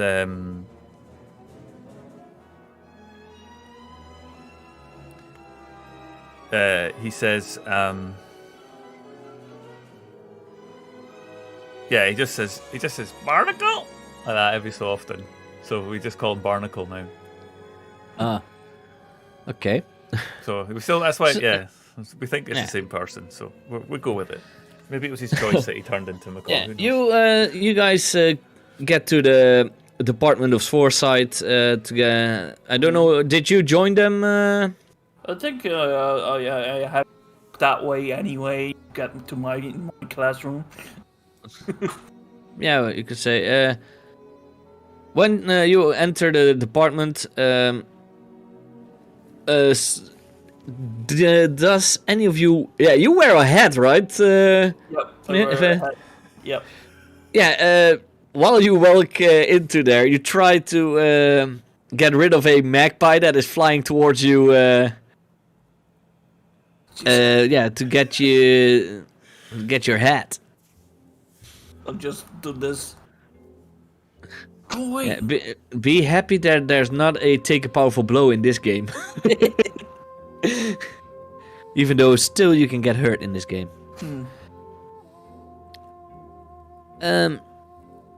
Yeah, you guys. Do you have a hat or something, Philippa? A hat? Yeah. Are you wearing a hat or something on your head? Maybe like a really beat up. We'd call them akubras, but I don't know if there's something. It's not quite like a Western, like a Stetson or something. That like not quite a cowboy hat, but similar. Well, then you are also trying to get magpies away from you because they're trying to take it. Yeah, don't blame me, it's Croy's invention. But you know what? I am going to make up a roll. All of you, you two that have a hat, roll the 2d6s. I'm just going to make up a roll for it. That is a 10 in total. I got 2. Okay, sorry, Victor, but while you try to get rid of one of the magpies, instead of going for your head, it pokes your eye. God damn it. So you need to go to the medical wing. Fine. But so you're going to the medical wing. Stupid birds. Oh, you know what? There is a role for it even, or when you risk physical danger. Ooh. So you had the 10 plus. You know what? We'll take that one for this. You may choose, because then I will change it. Then it's not you, Victor, who gets hit. Oh, okay. But it's Philippa. Oh. Okay. Oh no. Because when it's a 10 plus, you choose 2 of it, and then you can don't get hurt. Ah. So look at your basic moves, adventuring. You may choose 2. Okay. Yeah, so I can, okay. Get hurt, you come out of it looking good. You get whatever it is you were after. Oh, you don't get hurt. I was not Oh, you after don't get hurt. anything. No, I don't get hurt, and I come out looking good. And how do you look good? I look better. Yeah, well, Philippa, you do get pecked in the eye, and seeing your profession, you know how it is. Yeah. Just And kind of. Sorry. since this is your 4th year at Pigsmoke, you know you need to go to the medical wing, but it's something that all of you know you don't want to go there. Oh boy. Because it's not always the right thing to be, because they only use magical healing, but it doesn't always go the way you want. So we first go to along to the macaw, because that's what was asked of you to go. Yeah. You go there, and this macaw does not have the normal colors a macaw would have. Not a yellow-blue macaw or a red-blue macaw. It's just a weird macaw. Huh. You're an interesting looking creature. Interesting creature. Oh god, the dogs. Oh wait, magical world. I mean, it's pretty good at paperwork. All right, Barnacle, how's it going? Look, I brought you something. And Philippa just kind of is Follow on, cracker.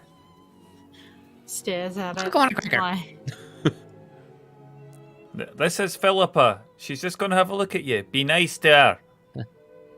Philippa. Here you go. And I chuck him a bit of the biscuit from the coffee that I had. Wait, you got a biscuit in your coffee? Disgusting! Disgusting! Okay, so what do you think, Philippa? Well, it's definitely a macaw, and I suspect it may be your co-worker, but I'm not really sure how this happened. Magic! Kind of, Magic! Maybe you're prank Well, from yeah. the other school. I reckon. I see them doing that. I do see them. That. Yeah. could see them doing that to us, yes. Have any of your lot got the ability to, I don't know, turn folk into different animals? You work with animals all the time. Can you do that sort of thing? I mean, maybe. I don't know. I'm just. There are a few of your colleagues that are able to change others in animals or change themselves into Shapeshifting. animals. Yeah, Okay. that's the entire reason they are easy to work with animals, because they can change into those animals. Yeah. All right. And lycanthropy Sorry, is not a uncommon thing in the magical world. I was just thinking about the implications of that. Right. Okay. I think I might have one colleague who I could go and ask. I'm not entirely sure if he's here though. He might be away on a research trip. But we could definitely go and see him. Bloody eye! See if maybe he could help. Oh, that'd be great. That'd be awesome. I mean, you still get by, all right, Barnacle. You still manage some of the paperwork. You're good with the computer. And he suddenly jumps up the desk and starts typing with his paw, doing math and everything. Oh. So, you know, I mean... Oh, that's useful. Pretty cool, eh? Oh, that's cool.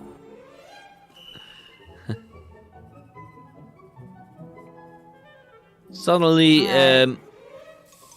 your head of department comes in.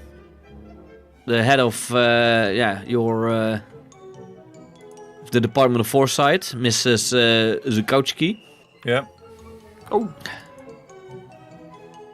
What is this lady doing here? She's not of this department. She probably caused this. No, it wouldn't have been Philippa.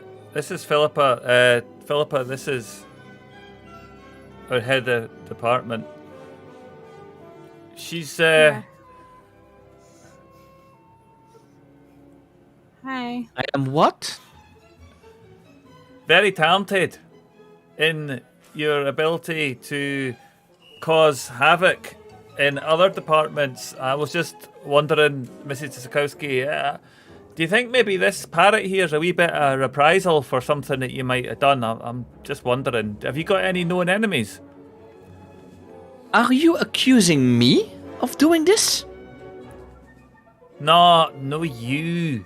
I mean, maybe somebody thought that we did something and they're trying to get back to us. That's what I'm wondering. Who's on your... who is it that's got the beef with us just now? I've not really been keeping track.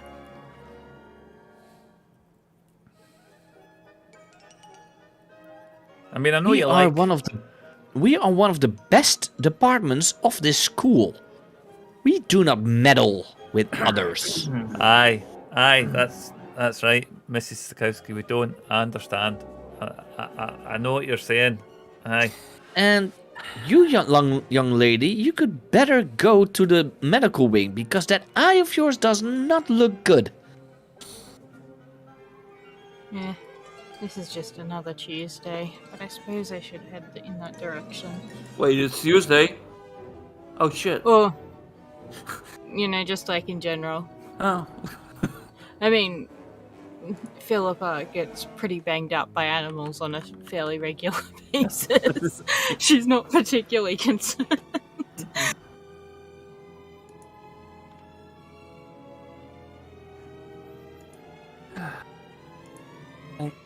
Sam is back, so she is saying it's probably about to be over, but I already told her she can still hop in so we can at least make her character. Yes. Do that. Yes. So for now, you are going to the medical wing, Sure. Philippa? Yeah.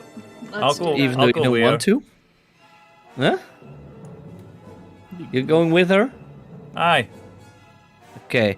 Well, when you get there, Philippa, you may roll hospital hospitality, as in 2d6s.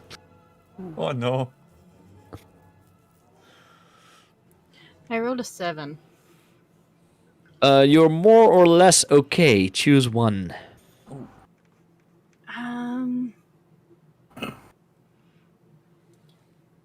I think strange cosmetic mutation. Let's do something silly with that. Okay, what is this cosmetic mutation? It was an eye injury, right?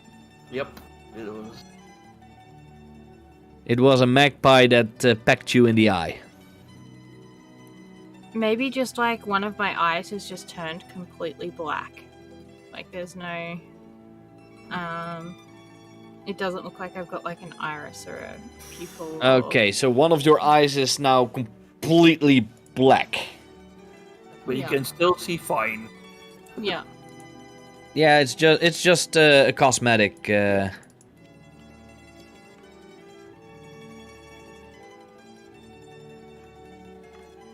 right or your left one? We'll make it right. I'm probably gonna forget this because I never remember which one is which, but we'll roll with it. Which one? Right. Right. Sorry, couldn't help myself. Yeah, I've written it down that it's the right one, so... Because I take notes of it all. Because it might come back to haunt you. Well, with this, you want to take notes because everything you can use. Well, so you come out of the medical wing. You walk towards the rest of the group and they see that black eye. What the hell? What the hell? And for you, it just feels like it's healed. You don't notice that it's black, you just feel it's healed. You can see normally through it.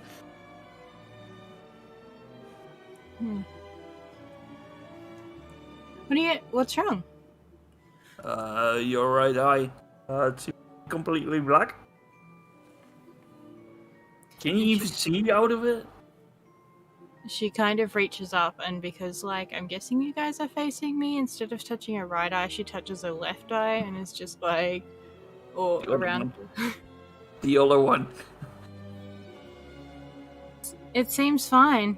Oh. I don't know what you're talking about. You have no luck. You know that? I know. Yeah. Stupid magpies. Birds, right? Yeah. That's why I tend to deal with snake, lizard, spider hybrids. Much more preferable. You guys did not know that this one was escaped. This is the first time you hear that this creature is apparently exists. Wait, say that again? Wait, what? I didn't mention that it escaped, just to be clear. I just said that there were snake, lizard, spider hybrids. You're working on snake, lizard, spider. Hybrid. Oh, no, freaking head spiders.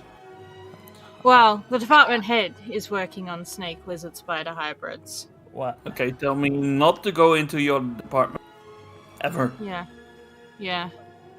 Did you not hear the headmaster, the principal, whatever he is, telling us not to kill any more kids this year? How do you think that's going to go down when you take a whole bunch of kids into your laboratories and you go, hey, look, children, here's a space spider, snake, lizard, scorpion thing with like 8 legs and venomous, sharp, pointy teeth. I mean, what are you, Philippa?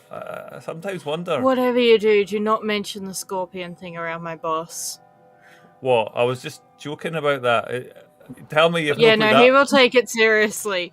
Do not mention that in front of him. Oh man. Oh boy. I think I might I'm just thinking about that. I hope I never meet it. I really do. That sounds terrifying. Suddenly you get a vision now. Wait, can I do that? I think you can as a GM though. I'm an MC. GM is not the calling here. I'm looking it up. Foresight. Is there? Is it better now though? You look, although it's a wee bit on the miscoloured side, your eye doesn't look like it's been pecked out by a magpie now, at least. Yeah. Relief, at least. I need both eyes. Yeah, the eye really looks as black as a magpie's eye, because they're also pretty black. I mean, yeah. No.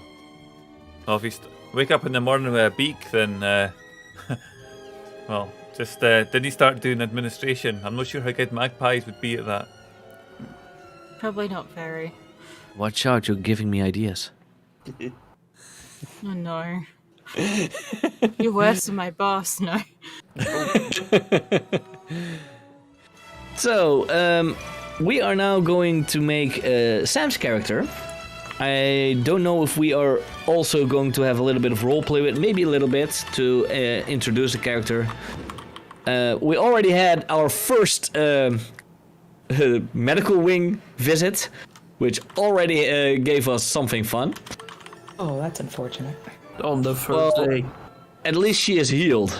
It's only because the fun thing is, when you go to the medical wing here, they use magic to heal you. And since magic is only been public for the last 50 years, and only a small group of people knew about magic, it's still in a very in a way that they still need to research and stuff. So things can go wrong with magic. Okay. But we are going to make your character, Sam. What character playbook did you choose? Okay, so I picked the Albatross. Really excited about that. Dun, dun, dun, dun, dun, dun, dun, dun, dun. I'm an albatross. Sorry. Okay. Yeah. You may choose already one of the moves of the albatross Okay. that you are going to be able to use.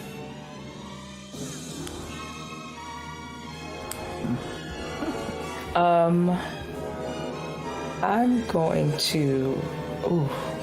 I can take one of the moves. Yeah. I'm gonna take Reflected Glory. Reflected glory. When you take credit for or claim association with something that has nothing to do with you. Let's see. There. Any player character directly involved with that thing can mark a burnout box to stop you. If you don't, roll charisma. On a hit, people believe you played a role in, are close to, or are otherwise connected to the thing. On a 10 plus, choose 2. On a 7 to 9, choose 1. And then you see, of course, the choices. So, this can be fun. I already like it. Yeah, this is great. Let's see. I'm noting all the playbooks on everyone's. The albatross, the moves you chose for this one, the reflected glory.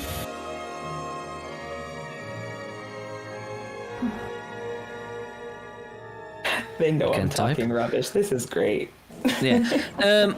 You see your abilities, the bureaucracy, charisma, research, and sorcery.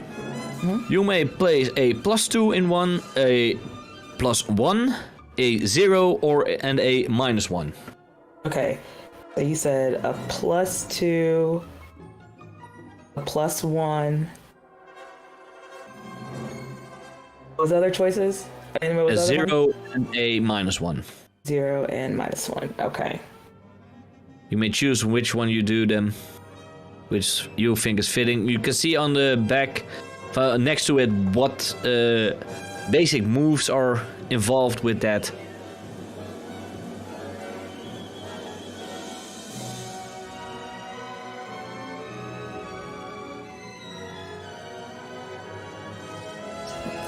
Oops. Yeah. Do.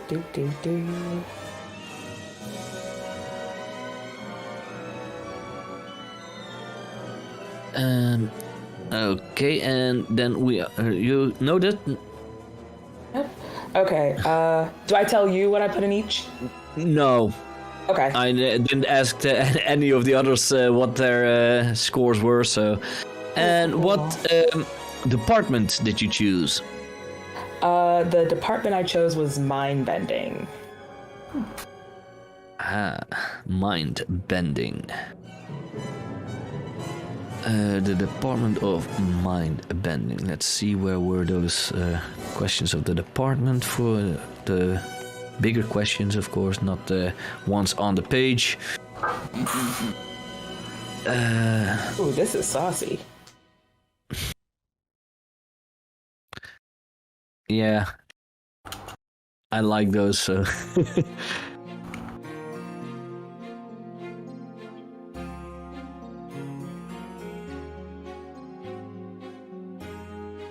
Ooh, okay. I'm glad I put my points where I put my stats at. You may choose one of the moves of mind bending.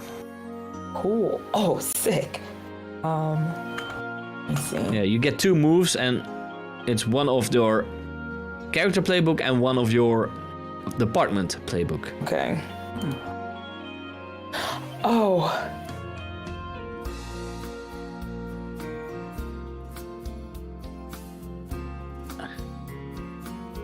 Just that reaction kind of scares me of what you're going to choose. Because there's 2 really good ones, and I'm trying to decide. Oh, you had to which hear. one I want first. You had to hear Which Croy. one? He loved some of the choices that he had. He was completely giddy about it.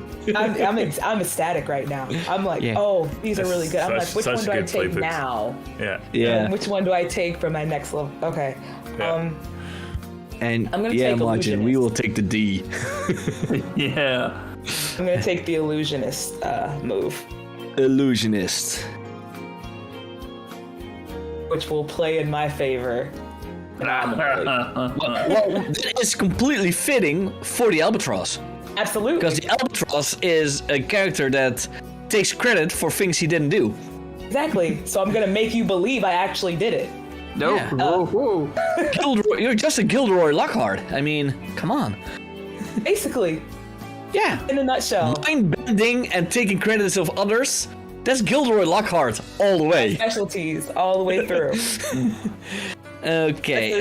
I'll be better though, because he was an asshole. Every playbook has the questions. You have 3 questions on your character sheet, the character playbook, and 3 questions on your department playbook. You may choose 2 of one and 1 of the other as an answer to flesh out your character. Okay, so 2 of one and 1 of the other, and I can pick either or? Yeah. Okay. So the questions you have of the Albatross are: who has been burned by your methods before? Who do you hold in such contempt that you would never attach yourself to them? And which recent high-profile failure did you mistakenly attach yourself to? Those are the questions for your Albatross. And for your department, who is highly resistant or immune to your mind control? Do you or they know why? Who is convinced you're constantly adjusting their perceptions? Are you actually? And which of your students is scheming to put your techniques to work on you? So you may choose 2 of one and 1 of the other, or vice versa. So which question are you going to do first? To make an answer on. I think from the Albatross playbook, I'm going to take which recent high-profile failure did you mistakenly attach yourself to? And let's copy the question for me so that I can note it. Come on. Copyright. And I don't mean copyright infringement, but just copyright. Yeah, and which recent high-profile failure did you mistakenly attach yourself to? yeah.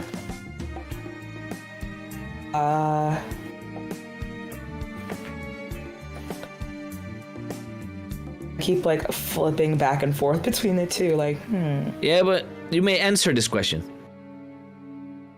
Okay. Does it have to be like a specific one of the other player characters, or It just may. be whatever I want? Well, it is. You have attached yourself to a failure, as in a research Okay. paper that is made or something like that. Okay. So it may be a paper of of one of the players. It may also be a paper of an NPC that we make up. Okay. I'm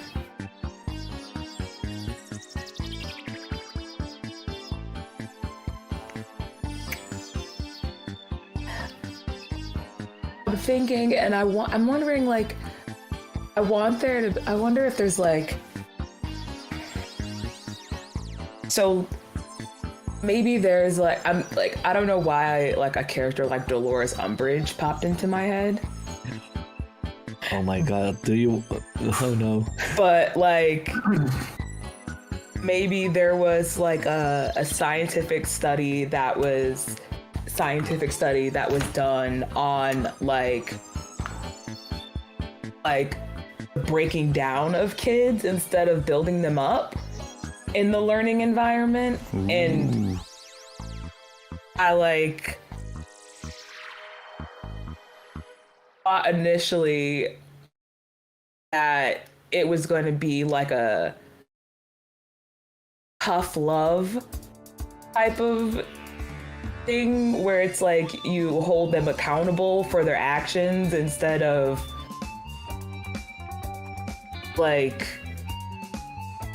I don't know, putting them in like isolated detention for extended periods of time or something like that. And that's what it ended up turning into be, and was kind of like blew up out of like the outrage. And I was kind of like, ooh, because it was just one of those things where I was like, oh yeah, I did it. I was in on it and started off on it, and then it went way left as it started to go further down the pipeline, I guess, of development. Yeah. I've noted it as a research on breaking down kids to build them back up, holding kids accountable. This was not taken on a good way. Yeah. Yeah? Yeah. Okay, the second question you chose. Making notes of that myself. Yeah.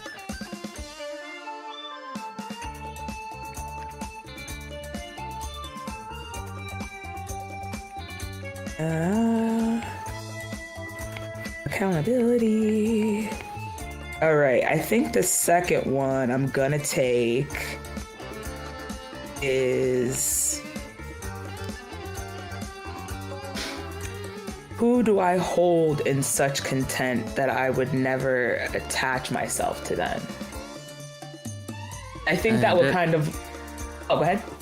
That's the albatross, I see. Yeah, that's the other albatross question. Yeah. So the last one will be from your department. Yeah. Okay, so who do you hold in such contempt that you would never attach yourself to them? I think because of that, that would be the person I would never attach myself to after ever again. Like, I actually am like, made me, that was the lesson that I had that made me And who is do a this bit more character? research. What's the name of this character? Her name will be Dr. Lane Montgomery. Lane Montgomery. Smithers. Good damn myself. Excellent. Author of the research named before. This Yeah. put a big smudge on my reputation. Cool. Oh no. Right? It did. Yeah. Yeah. Yeah, it did. Had to do a lot of illusioning to make people forget. You had to bend a lot of minds. Yeah. Okay, the last question you may choose is one from Mindbending. Yep. And So- I think I'm gonna pick which one of your students is scheming to put your techniques to work on you. Thank you. I was hoping you chose that one. I can do a lot with that one. Yeah. And I think to kind of like tie it all back in, like this is like the one big failure in my character's career so far. So I think it would be like maybe like the primary student that was involved in that research is now like spent the time learning me and is trying to figure out how to get revenge on me in that aspect.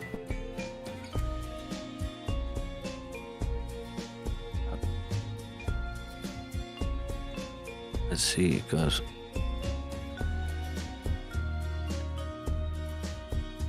it's changing the layer typing and I don't like that.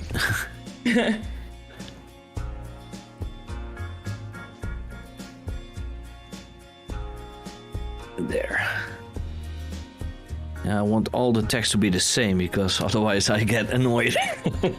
Oh no, I get that 100%. Okay, which of your students is scheming to put your techniques to work on you? Yeah.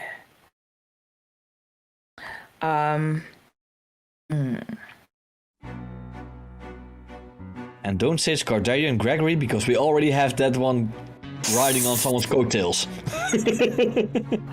Not at all. I think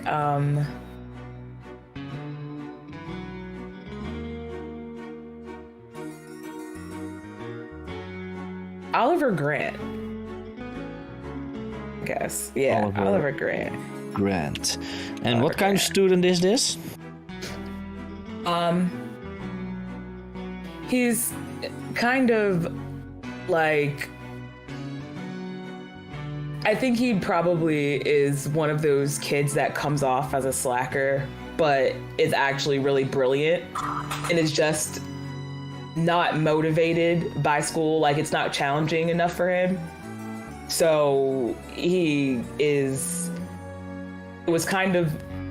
that's why he was involved in the study to begin with, was a way to try to like make him better in school and not kind of like a rabble rouser or a slacker really, or a troublemaker. And that ended up backfiring big time because it was like, oh, he's actually brilliant. We might need to come at this in a different route. And that was kind of like the unfolding of the experiment, was like, oh, maybe people just learn differently and need to be challenged in different ways. Interesting. Okay, and now I need to look up where the questions of, because we had questions for the dean. And every player was allowed to choose a trait for the dean. We already have the questions answered. The dean's name is Gerald Fitzgerald, and he's an immortal.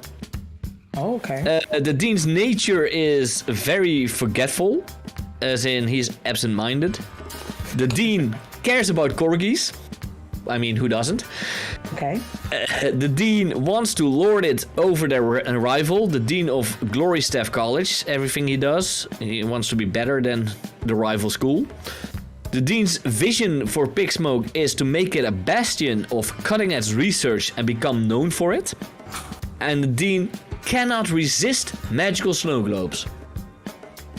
Yep. The traits of the dean are he is pedantic, absent-minded, makes dad jokes, and the last trait you may choose. Okay. Is there a place I can look to see what is? No, you can just choose a trait. Okay.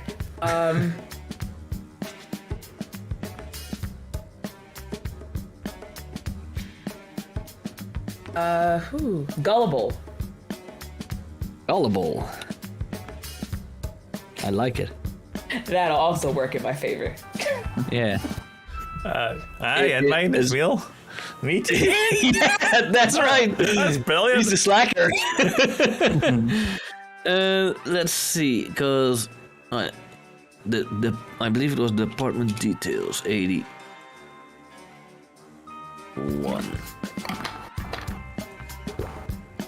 Yeah, the Department of Mind Bending.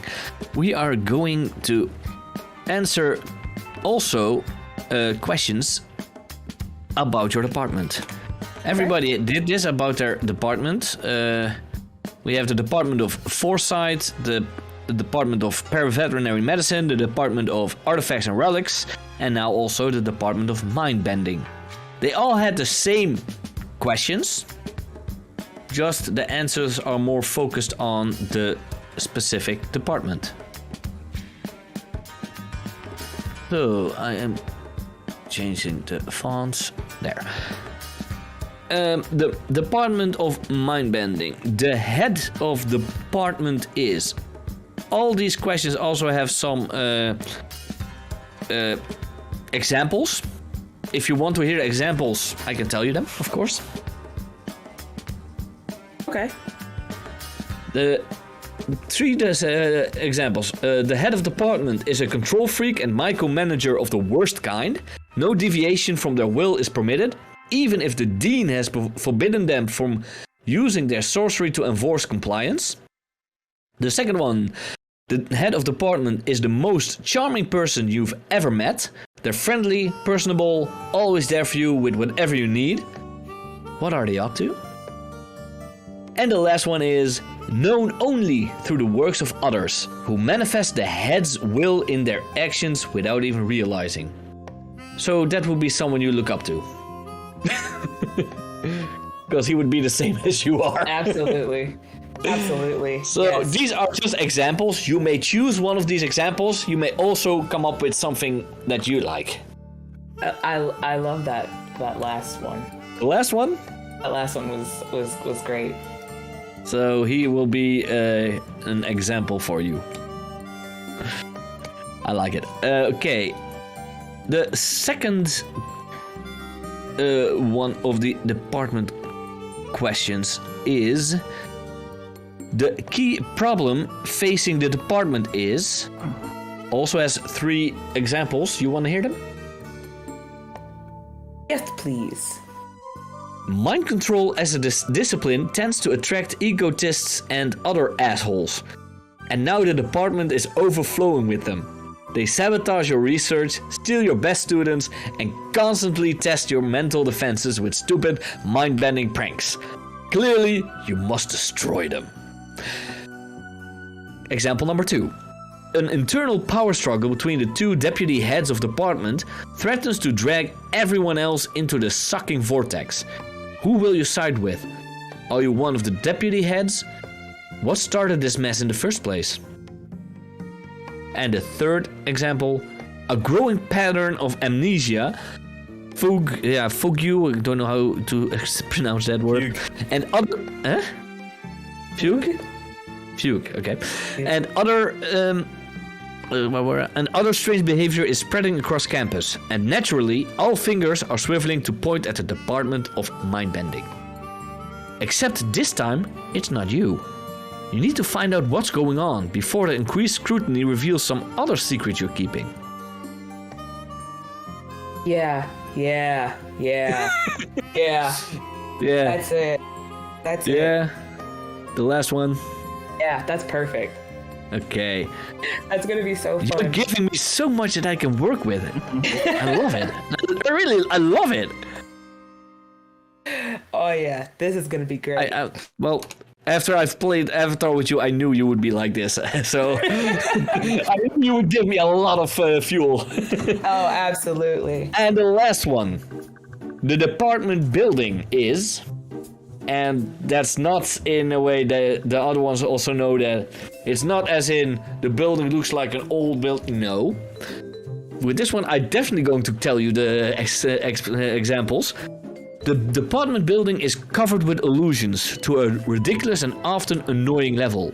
It seems like every day someone finds a new secret passage or mysterious object cloaked behind some spectral image. Example 1 was that. Number 2. Unapproachable, thanks to someone blanketing the whole place with a powerful antipathy spell. You've kept this little mishap secret from the dean so far, but if he finds out the department screwed up this badly, heads will roll. He's gullible and forgetful, so... Yes.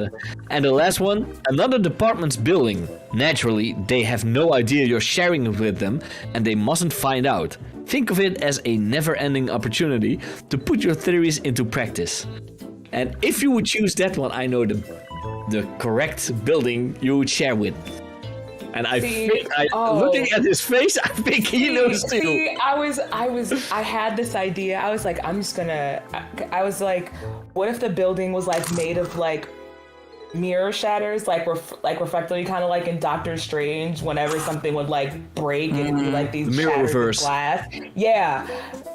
That also, having to continuously trick people into not thinking that this building is being shared when there's like all of this.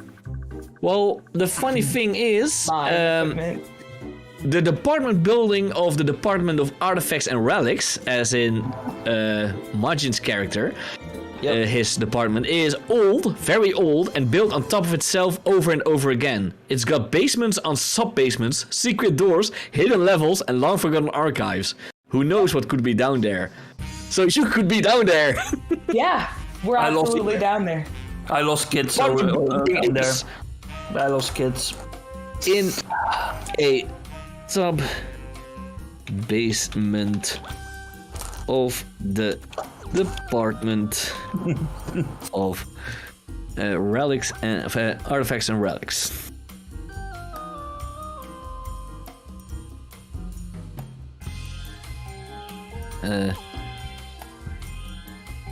And as an extra, this building is already full of secrets.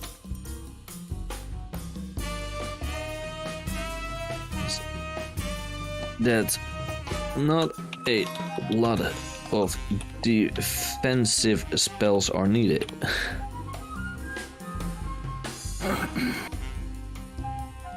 I mean, they don't even know their own full-on building. No. Those are the questions for the department. What else did we have?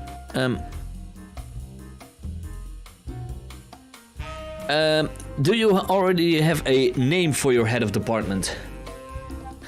Or is it actually nobody knows it as only through the works of others?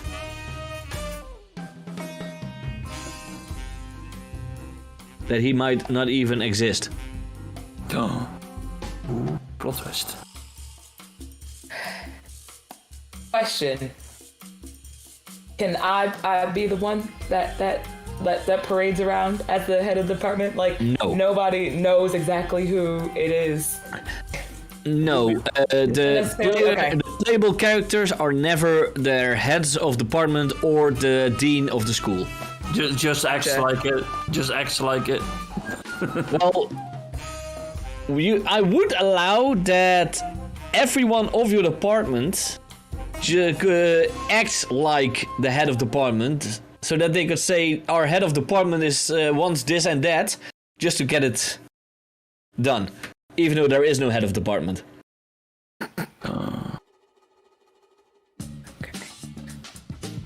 Okay.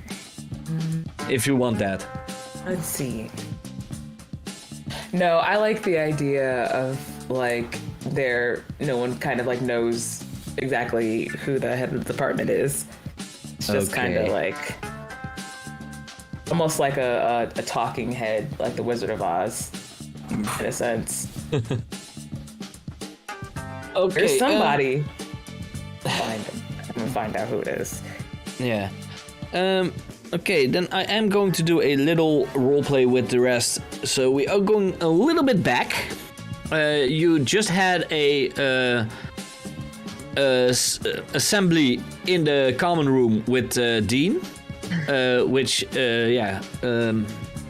if you look in the Discord, you can see a picture of the Dean. And Croy, you do know we see you creating all those art flow things, right? Yep. Intentional. Okay. If you look in the characters chat of the Discord, you see the headmaster. He really doesn't look that lively. Yeah. Otherwise, Croy, could you show it on the? Very much like The Walking Dead. Yeah, but that's because he is an immortal. So, and I made this story as in magic always existed. The magical department always, magical beings and everything always existed. But it only became public about 50 years ago. Your Dean is one of the few people that know about the magical world back then. But you guys don't really know if he's immortal, but you do have an idea because of how he looks, that he's a lot older than he says he is. But that's only because, well, look at him. So we are going a little bit back. After the assembly, the rest of the group went out for coffee. You are also there at the location where on the campus where they are having coffee. And you do see a cup growing really big. That's suddenly a little bit smaller. And then suddenly it turns into a thimble.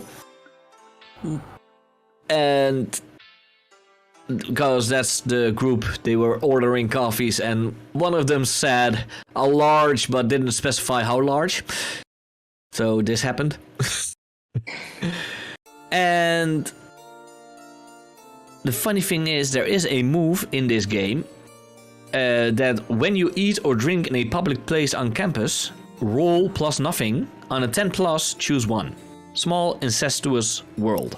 They all rolled it. Only one of them had one, and he played it out. You may roll it as well. So roll 2d10 and d6s. Okay.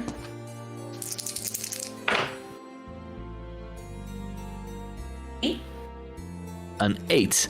Then you may choose one on the basic move sheets. The second to last move, a small incestuous world. You may choose one of those below. Okay.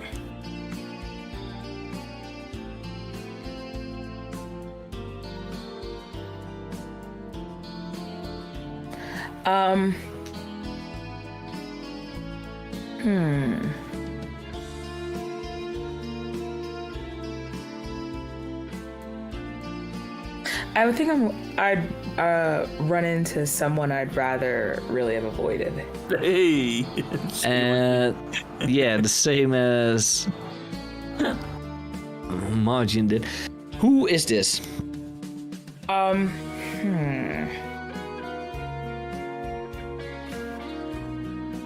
I think I run into one of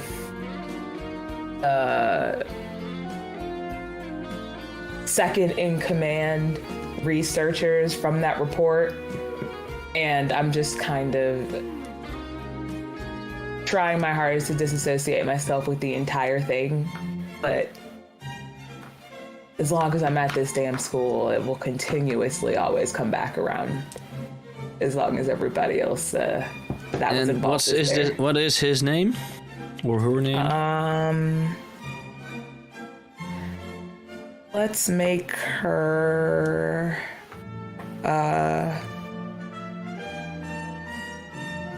Rebecca Wahlberg.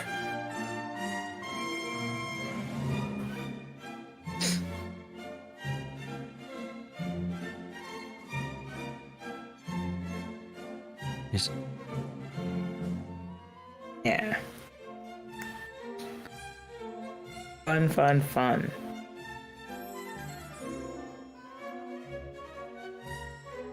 As a companion of, what was the name again of that first character? Good question. Oliver Grant? No, Dr. Lane Montgomery? Yeah, Elaine Montgomery is the department, well, the researcher that I attach myself to, unfortunately, in the research.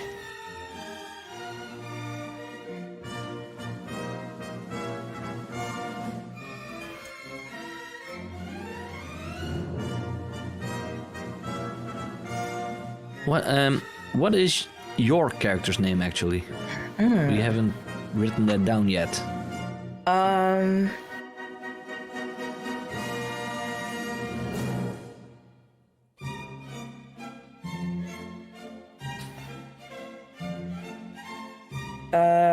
Let's do.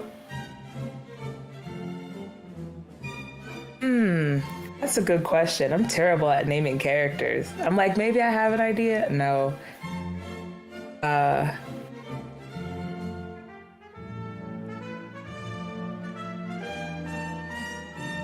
Let's easy do. for BDA. Yeah, They don't have to name anything. I think her name will be like Catalea, but just goes by Cat. So Cat, and her last name Zeno. Catalea Zeno? Yeah. With an X or? That's Z. It's a Z. With a Z. Z-E-N-O.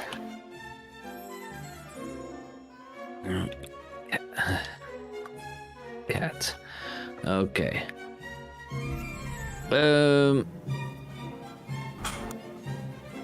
Let's see. How long's Kat been at school? At the school working? How long has Kat been at the school? Yeah. I think Kat's probably in her early to mid 30s. So she's probably been there for at least maybe 6 or 7 years now. The 7th year. Yeah. 7th year. Okay, so that makes, in a strange way, the slacker, the one that works there the longest. I mean, it makes sense. Yeah, he became really good at doing nothing and making others believe he does, in a way, or doing a good job. Why would you start somewhere else? You'd have to relearn everything. So you are at a little cafe on campus, and you see Rebecca Wahlberg coming towards you. Hello, cat. Rebecca. Lovely to see you, darling. How have you been? How's the children? Oh, very good. And I don't talk to my children anymore. They're just a bunch of idiotic. I made them forget me. They were just annoying. Oh, well, that's... everybody has their own way of dealing and coping with things. Would that have been my way? I don't cope with it.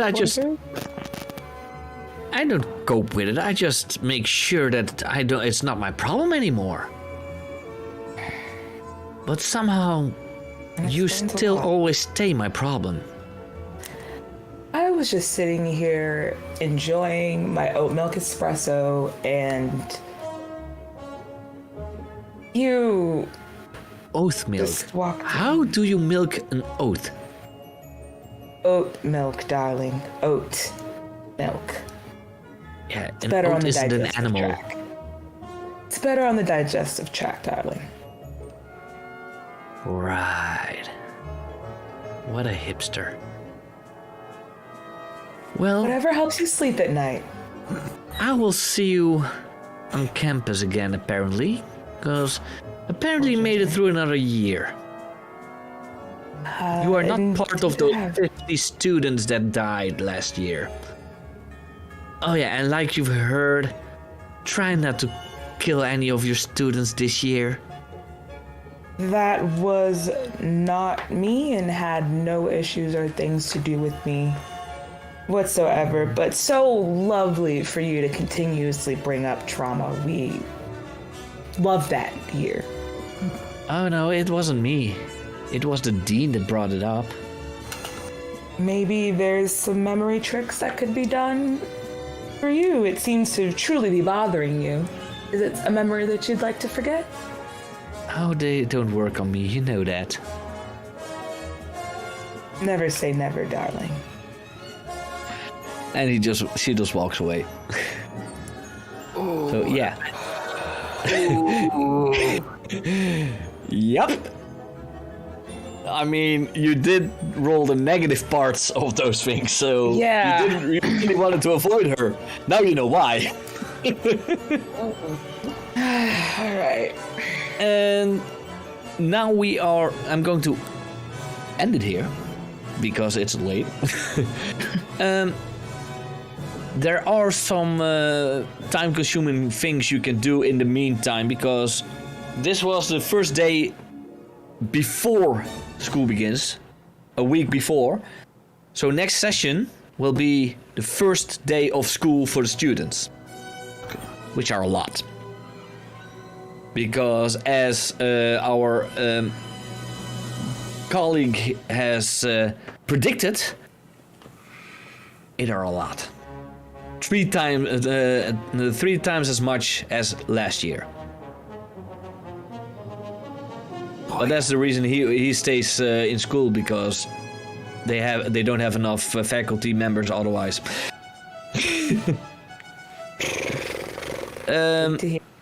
Yeah, there is a move that you can do during these things. There are time-consuming moves that you can do that gives you a experience. Okay. So research, or active social life for some moves. I don't know if you've chosen a move from your playbook that is time-consuming. I don't think so. Not me, at least. It would say time-consuming on it. Yeah. Okay. Yeah, I don't think. Yeah, the move that I picked out of my playbook doesn't have any time-consuming moves. Croy, did you choose busy doing nothing? By any chance? Oh. Okay, but I chose Fate Spinner. Oh yeah, Fate Spinner, but for the department playbook, yeah. Oh. But you have the Slacker. It has busy doing nothing, which is time consuming. But you didn't choose that one. I actually don't remember. I need to look back. Let's see. Did I write it down? I've written it down. No, you haven't chosen one yet from your Okay. character playbook. Okay. You only had Fate Spinner, so you are still able to choose a move from your character playbook. Okay. I'll write that down, have a look at it. But let's, for just to be certain, look it up.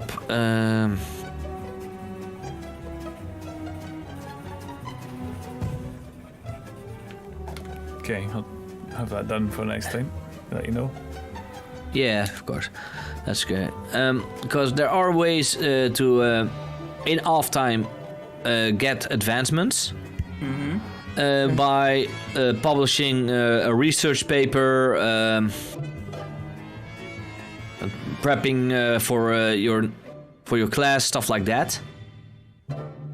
You can choose those things, and yeah, we can roll for those next time if we want. Oh, cool. Let's see. Yeah. Let's see. Experience.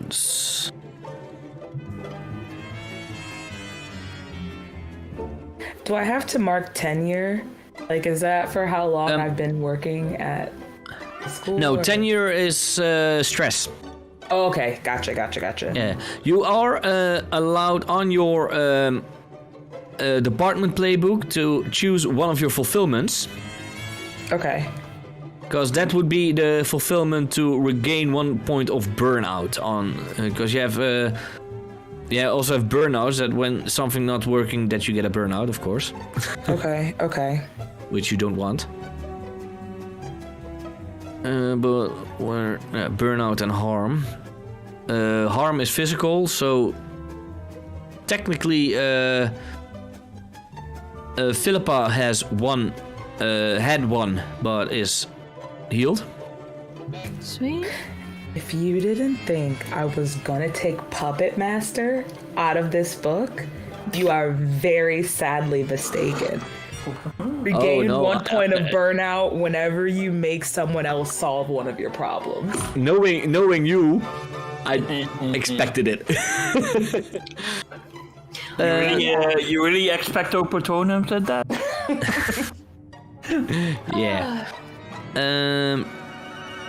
Why can't I? I think I'm gonna take Fluffy as the fulfillment. Because that means I'm actively aiming to be injured. Okay, where does it say the leveling? I think Victor is a horror.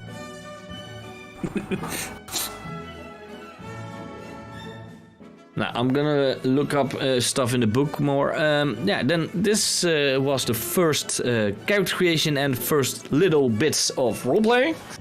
We know the characters now. We know the departments now. We know who is going to be the most evil of all the faculty members. It's going to be so much fun. And we know who is going to be the faculty member that does a lot by doing nothing. Busy doing nothing.